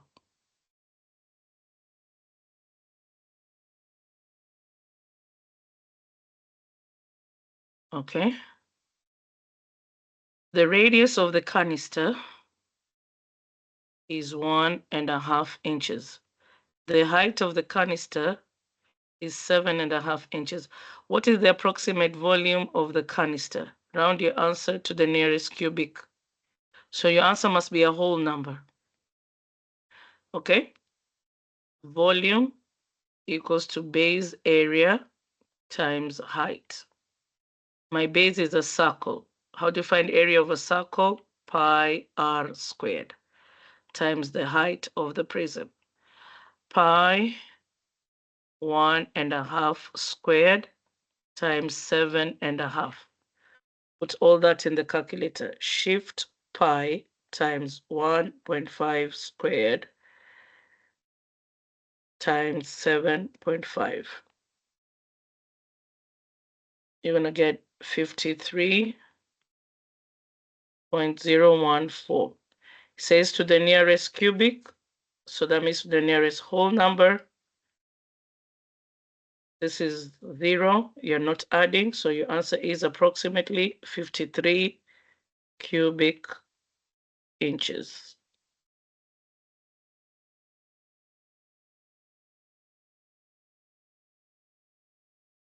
Okay. Find the volume of a cylinder with a radius of 2x millimeters and the height of x minus 2 millimeters.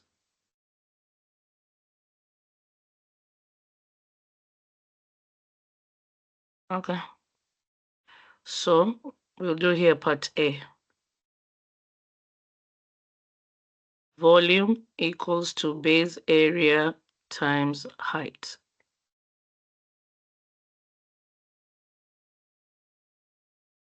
Pi r squared times height. We have radius 2x. So pi 2x squared. And our height is x minus 2. So this will be pi 4x squared. And we're going to multiply with x minus 2. And we're going to get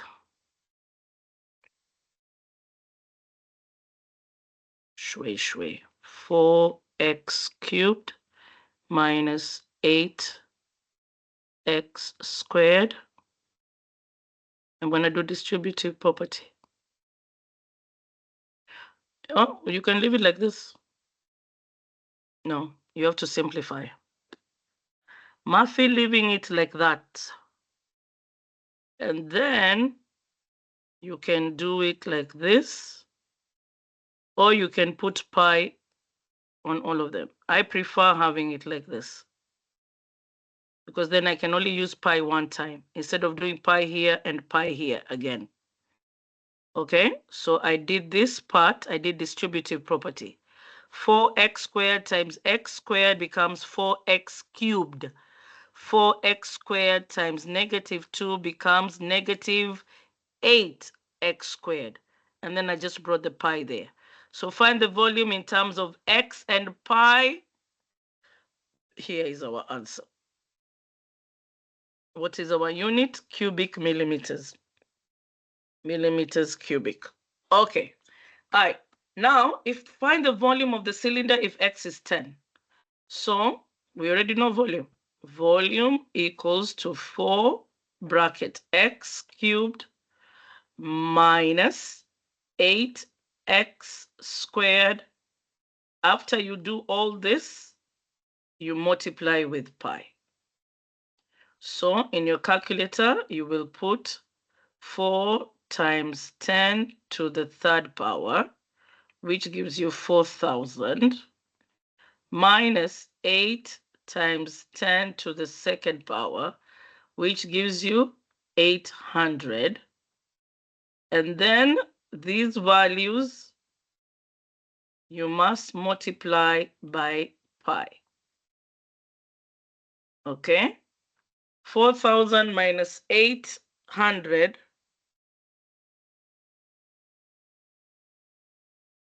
that is 3,200. So 3,200 pi times shift pi gives me 100,000,100,530,9,649. Then it told me to round to the nearest, oops, sorry. It told me to round to the nearest tenth. Circle 0, underline 9, add 1, approximately 10053 millimeter cubed. Okay, so how do I read this number? 10,053 and 1 cubic millimeter. That's how you read that number correctly, or that value correctly.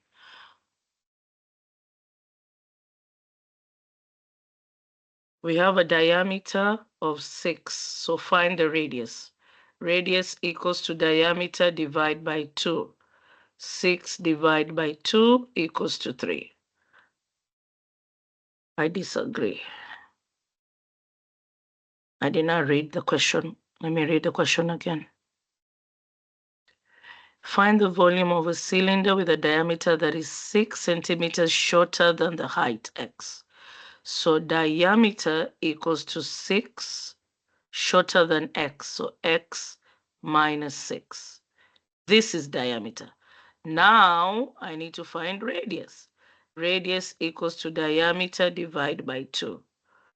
Okay, which will be x minus 6 divided by 2. Okay, find the volume in terms of x and pi of a cylinder. So question A, volume equals to base area times height. Our base area is a circle. How do you find area of a circle? Pi r squared. And we want the height. So we know pi. We know our radius is x minus 6 over 2. We square this. And we know that the height is x. Here is where we are going to figure out how to do that. So square both up and down. So this is pi x squared minus 36 over 4.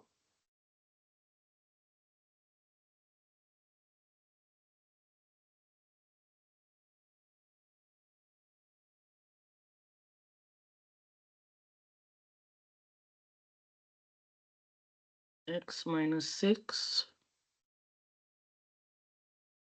x minus 6, x squared. Oh, no, no, no, no, no. X minus 6 minus 6x. Sorry, yes, minus 6x. X times x, x squared. X times negative 6, 6x. Negative 6x, positive 36. X squared minus 12x plus 36. X squared minus 12x plus 36. Okay? Times x. Now multiply x to everybody here. 1, 2, 3. So that will give us x cubed minus 12x squared plus 36x over 4. All this gives us pi. Now, if x is 14, how do I know? No. Here. Height is 14. height is x, so I will replace x with 14. So this is the answer to part A. Now let us do part B. So we're gonna do 14. We want volume, right, Kanun? Volume equals 14 cubed minus 12, 14 squared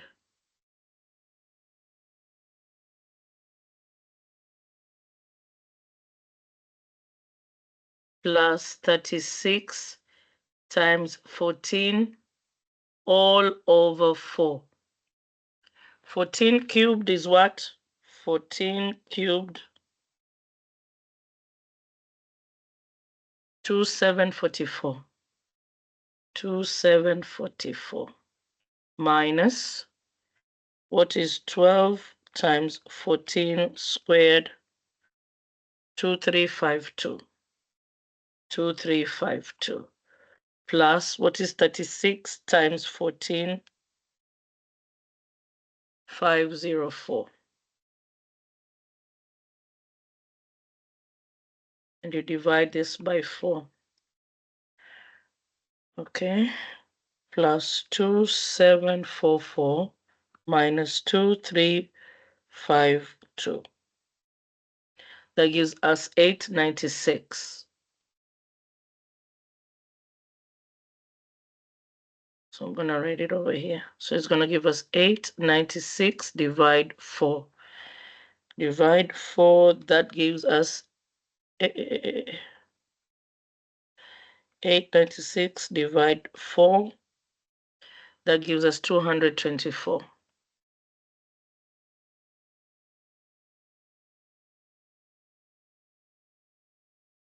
So equals to 294 centimeter cubed. And you box your answer. Okay? Find the volume of a cylinder with a radius of x feet and a height of that.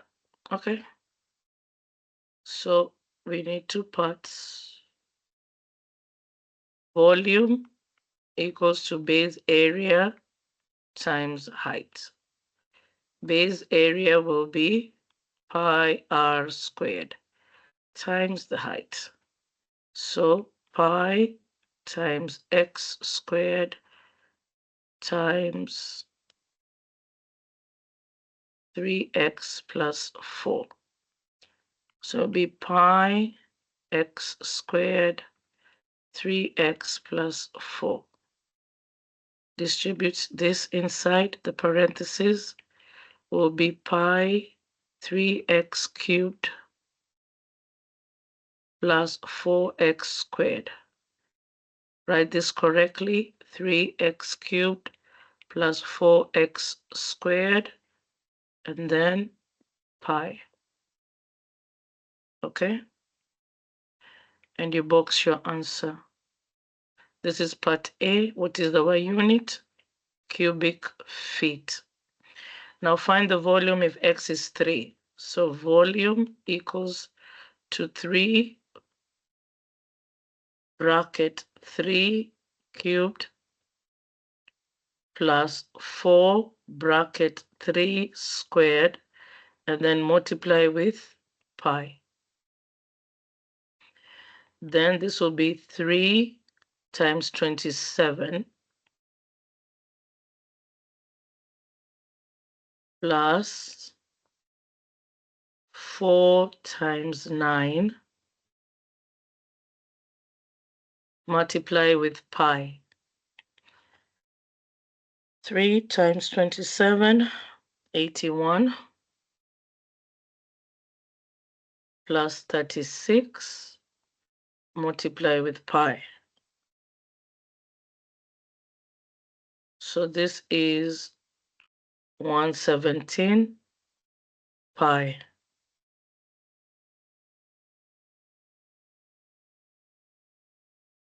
When you multiply with pi and then you get SD, you do the SD part. So this is 36756. 566. Round to the nearest tenth. Circle, underline, add 1. The volume is approximately 367 and 6/10 cubic feet.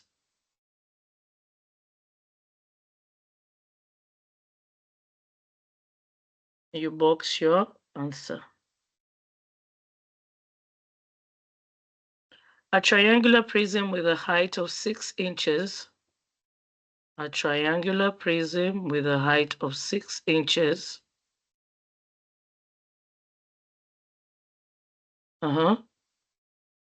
With a right triangular base whose legs are 9. So it's a right triangle, so 9. The bases are 9. No, 9 and 12. It says 9 and 12. Okay.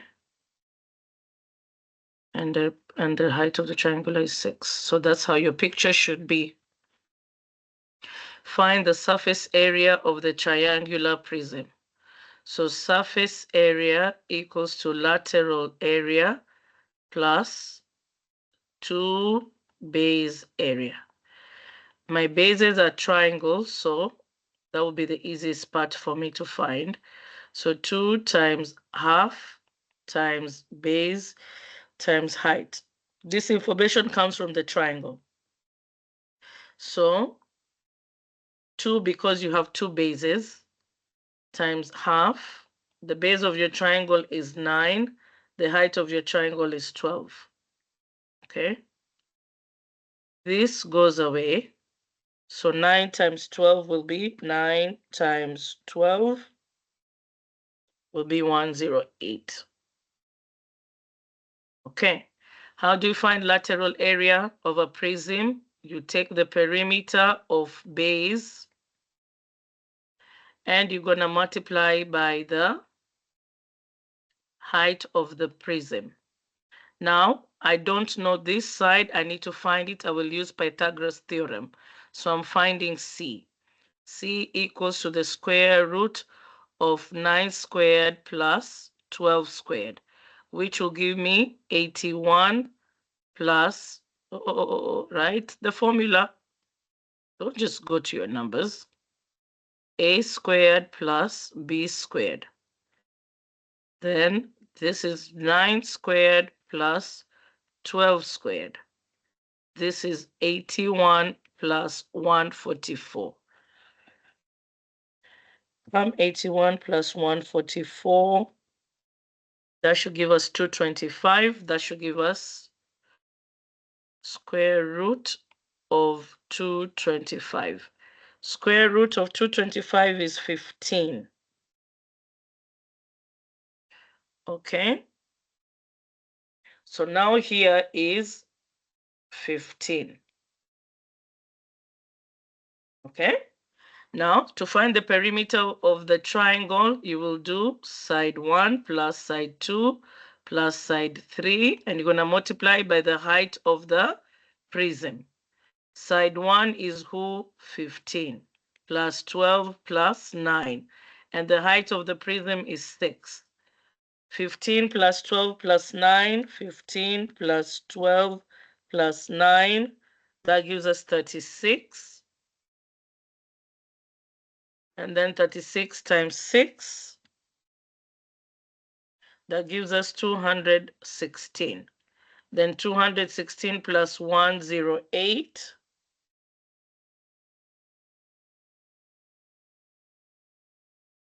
that should give us 324. Then what is my unit? Square inches, because I want surface area. Okay, and I box my answer. A square pyramid, so you're going to do like this. I hope I draw a square pyramid. Okay, something like that. Okay. A square pyramid with an altitude of 12 inches, meaning vertical distance from there to the center of your square is 12. So the height of the pyramid is 12. Height of pyramid is 12 inches, okay? And the slant height, this distance here, is 18. So we want to find this distance, okay? We want to find that distance. So remember the height is perpendicular. So you're gonna draw a right triangle. You're gonna make this 12, you're gonna make this 18, you want A. So A equals the square root of C squared minus B squared. So this is B, this is C. So that will be 18 squared minus 12 squared. 18 squared is 324. Square root of 324 minus 144. That gives us square root of 180.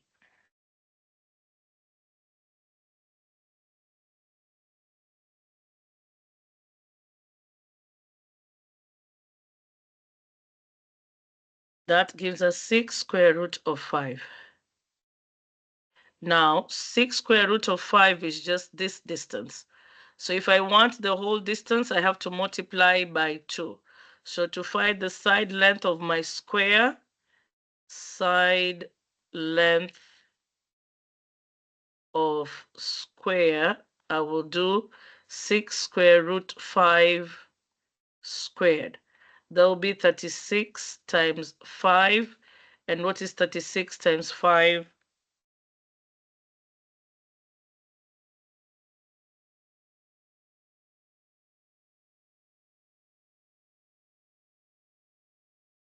No, not squared, times 2.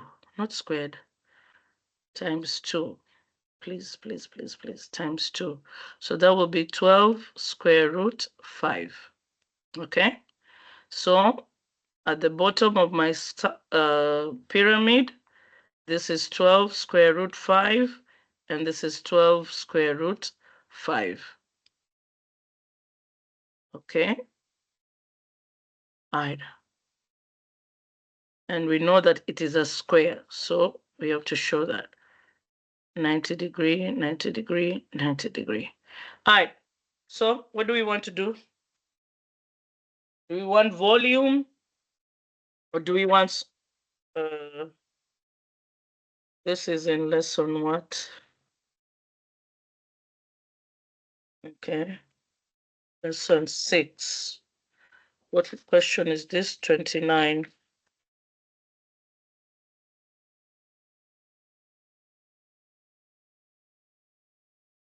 Or find the lateral area and the surface area and round to the nearest tenth. So the question wants, so this question is on page 317 of your book. Page 317 of your book. The question wants lateral area. The question also wants surface area. And what else does the question want? And you want to round to the nearest tenth. Nearest tenth. Okay.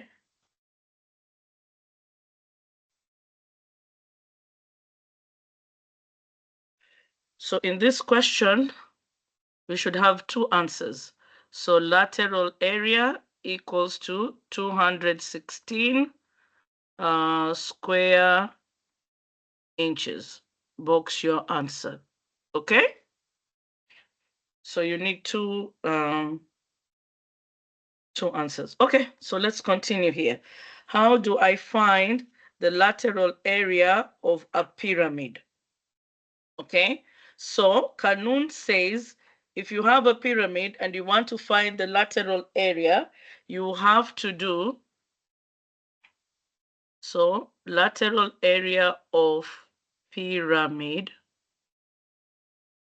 equals to a half times the perimeter of the base times the slant height. So a half, our perimeter will be 4 times 12 square root 5, because a square has 4 sides. and they're all the same. And our slant height is 18. Okay, so this will be a half goes by this, becomes 2. So this will be 24 square root 5 times 18. Okay, so using our calculator, 24 square root 5 space times 18 will give us 969659813. So what happens? We round it to the nearest tenth. So this becomes approximately 966. What is our unit? Inches. So square inches. So this is lateral area. Then we need to find surface area. So surface area equals to base area plus lateral area. Base area, it is a square. So we will do s squared plus 966. Our s is 12 square root 5. We will square that and add it to 966. Okay, so 12, put bracket, so bracket 12 square root 5, close it, and you square it. No, you need to use space. If you don't use space, your answer will be weird. So 720. So we continue over here. So 720 is the base area. You're adding it to lateral area, which is 966 plus 966. So we should get 1686 square inches. And you box your answer. A hexagonal pyramid. Okay. We need to use apothem over here. Hexagonal means 6.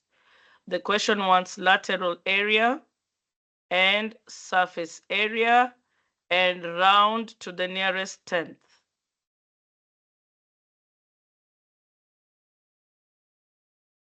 This is question 30 on page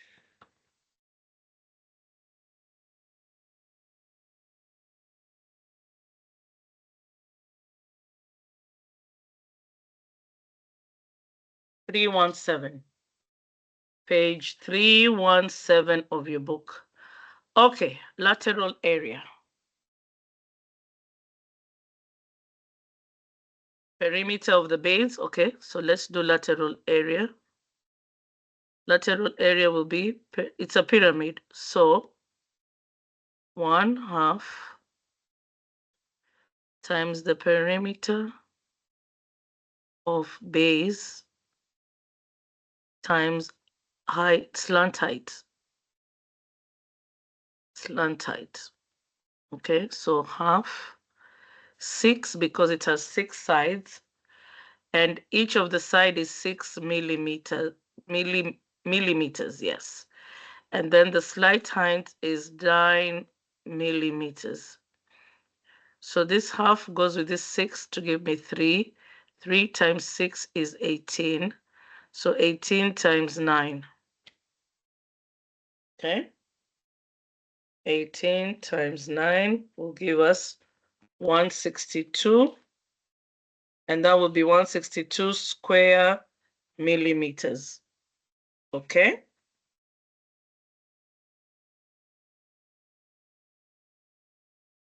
All right. So let's continue. Then now we need to find apothem, all this, because our base is a hexagonal. So let's start. Step 1, central angle, which will be 360 divide n. Our n is 6 because our hexagonal has 6 sides. So that is 60 degrees. Then we need to find half of central angle, which is 60 divided by 2, which is 30 degrees. Okay. Then now we need to find apothem. Apothem is side length divided by 2 over tan half central angle. Half central angle. Okay. Now S is 6 millimeters. So 6 divided by 2 over tan 30. Okay. So that will be 3 over tan 30. Okay. Now let's find base area. Okay. So base area will be half times the apothem times the number of sides times the side length. So half times 3 over tan 30 times 6 times 6. Okay, where's my calculator?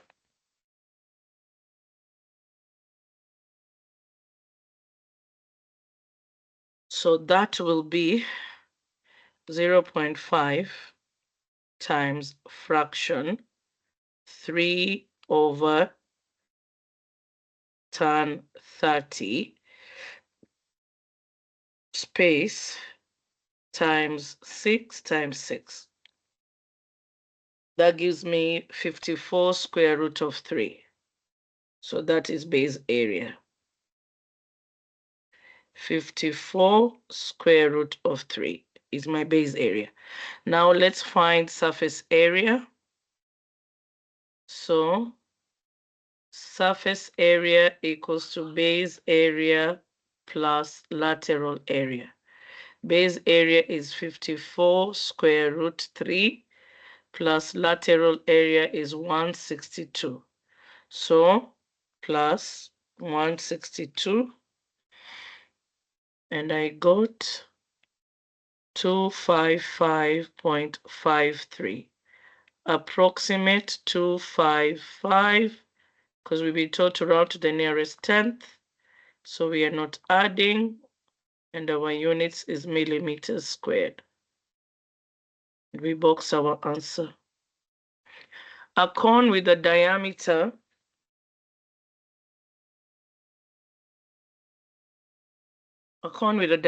of this, find, and a slant height of this.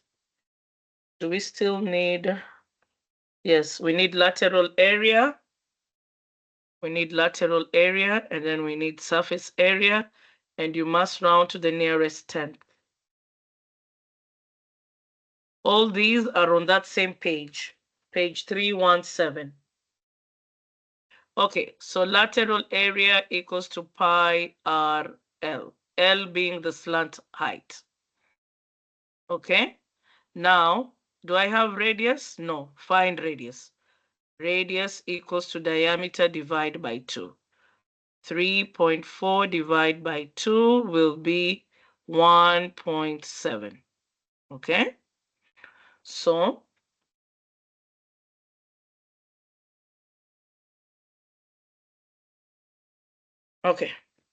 so pi times 1.7 times 6.5. Put them in the calculator. Shift pi times 1.7 times 6.5. Okay, you're going to get 34.714. Round to the nearest tenth. Don't add 1. So this is 34.7 centimeters squared. Box your answer. Surface area. Let me move it a little bit over here. Surface area equals to base area plus lateral area. Base area is a circle because a cone has a circle for a base. How do you find the area of a circle? Pi r squared plus lateral area, which you did, 34.7. So this is pi, our radius is 1.7 squared plus 34.7. Now put in your calculator, open bracket, put shift pi times 1.7 squared, close it, then plus 34.7. And you should get 43.7792. Round to the nearest tenth, add 1. Your answer should be approximately 43.8 centimeters squared. And you box your answer. A cone with an altitude of 5, so this is the height, okay, and the slant height of this, of 9.5 or 9.5 feet. Now, so you're going to draw your right triangle. So the height is 5 and the slant height is 9.5. So that means you don't know the radius. So radius equals to square root c squared minus b squared. Okay? So 9.5 squared minus 5 squared. Put it in the calculator. Make sure you label this is 90 degrees C and this is B. Okay, so square root 9.5 squared minus 5 squared, that gave me 8.07. 8.077. I'm going to round it to the nearest tenth. So this will be circle 0, underline 7, add 1, 8 and 1/10. Okay, feet. Now let us find lateral area. Lateral area of cone is given by the canon pi RL. Okay, so you're going to put pi. Your radius is 8 and 1/10. Your slant height is 9 and 5/10. So put them in the calculator. Shift pi times 8.1 times 9.5. That should give you 241.745. Okay, round to the nearest tenth. You're not adding, so this is approximately 241.7 square feet. Box your answer. Now let us do surface area. Surface area equals to base area plus lateral area. So base area is pi r squared plus 241.7. So pi 8.1 squared plus 241.7. Now put all of them in the calculator. Put bracket shift pi times 8.1 squared, close your bracket, plus 241.7. So that gave us 447.819 to the nearest tenth. So we are not adding. Our answer should be 447.8/10. What's the unit? Square feet.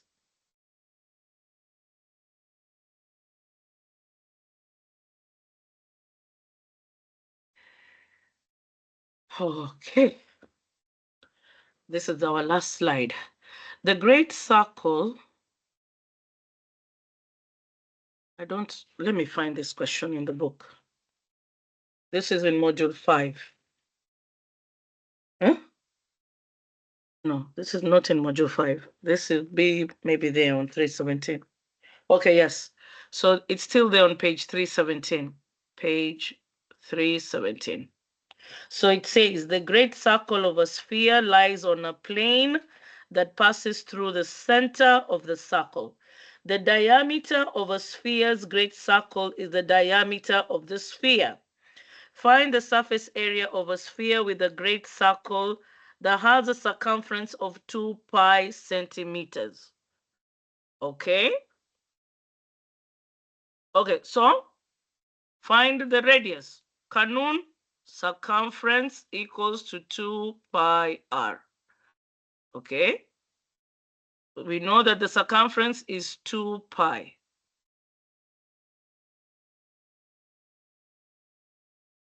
Okay?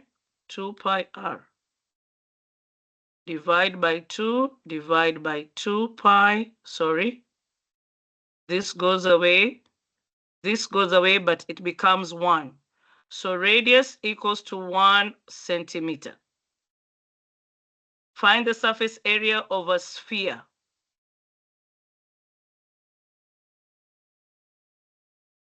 Okay.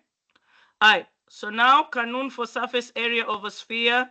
Surface area of a sphere is given by 4 over what? 4 pi r squared. 4 pi r squared. That's the Kanun for surface area of sphere. So 4 times pi times 1. Are we rounding to the nearest tenth? Put this in the calculator. So that will be 4 times shift pi. Why am I multiplying by 1? A number multiplied by 1 is just the same. So this should give you 12.566 something. To the nearest tenth, circle 5, underline 6, add 1. Our answer should be 12.6 centimeters squared because it's surface area. Okay? Find the surface area of a sphere of a great circle that has an area of about 32. Okay. Area of a circle is given by pi r squared. We know the area is 32 and pi r squared. We want r. Divide both sides by pi. Pi goes away. Now we will have 32 over pi equals to r squared. Find r, square root both sides. So r equals fraction, no, square root fraction 32 divide shift pi. So r is 3.191. To the nearest tenth, we are adding. So r equals to 3.2. What is the unit? Feet. Okay.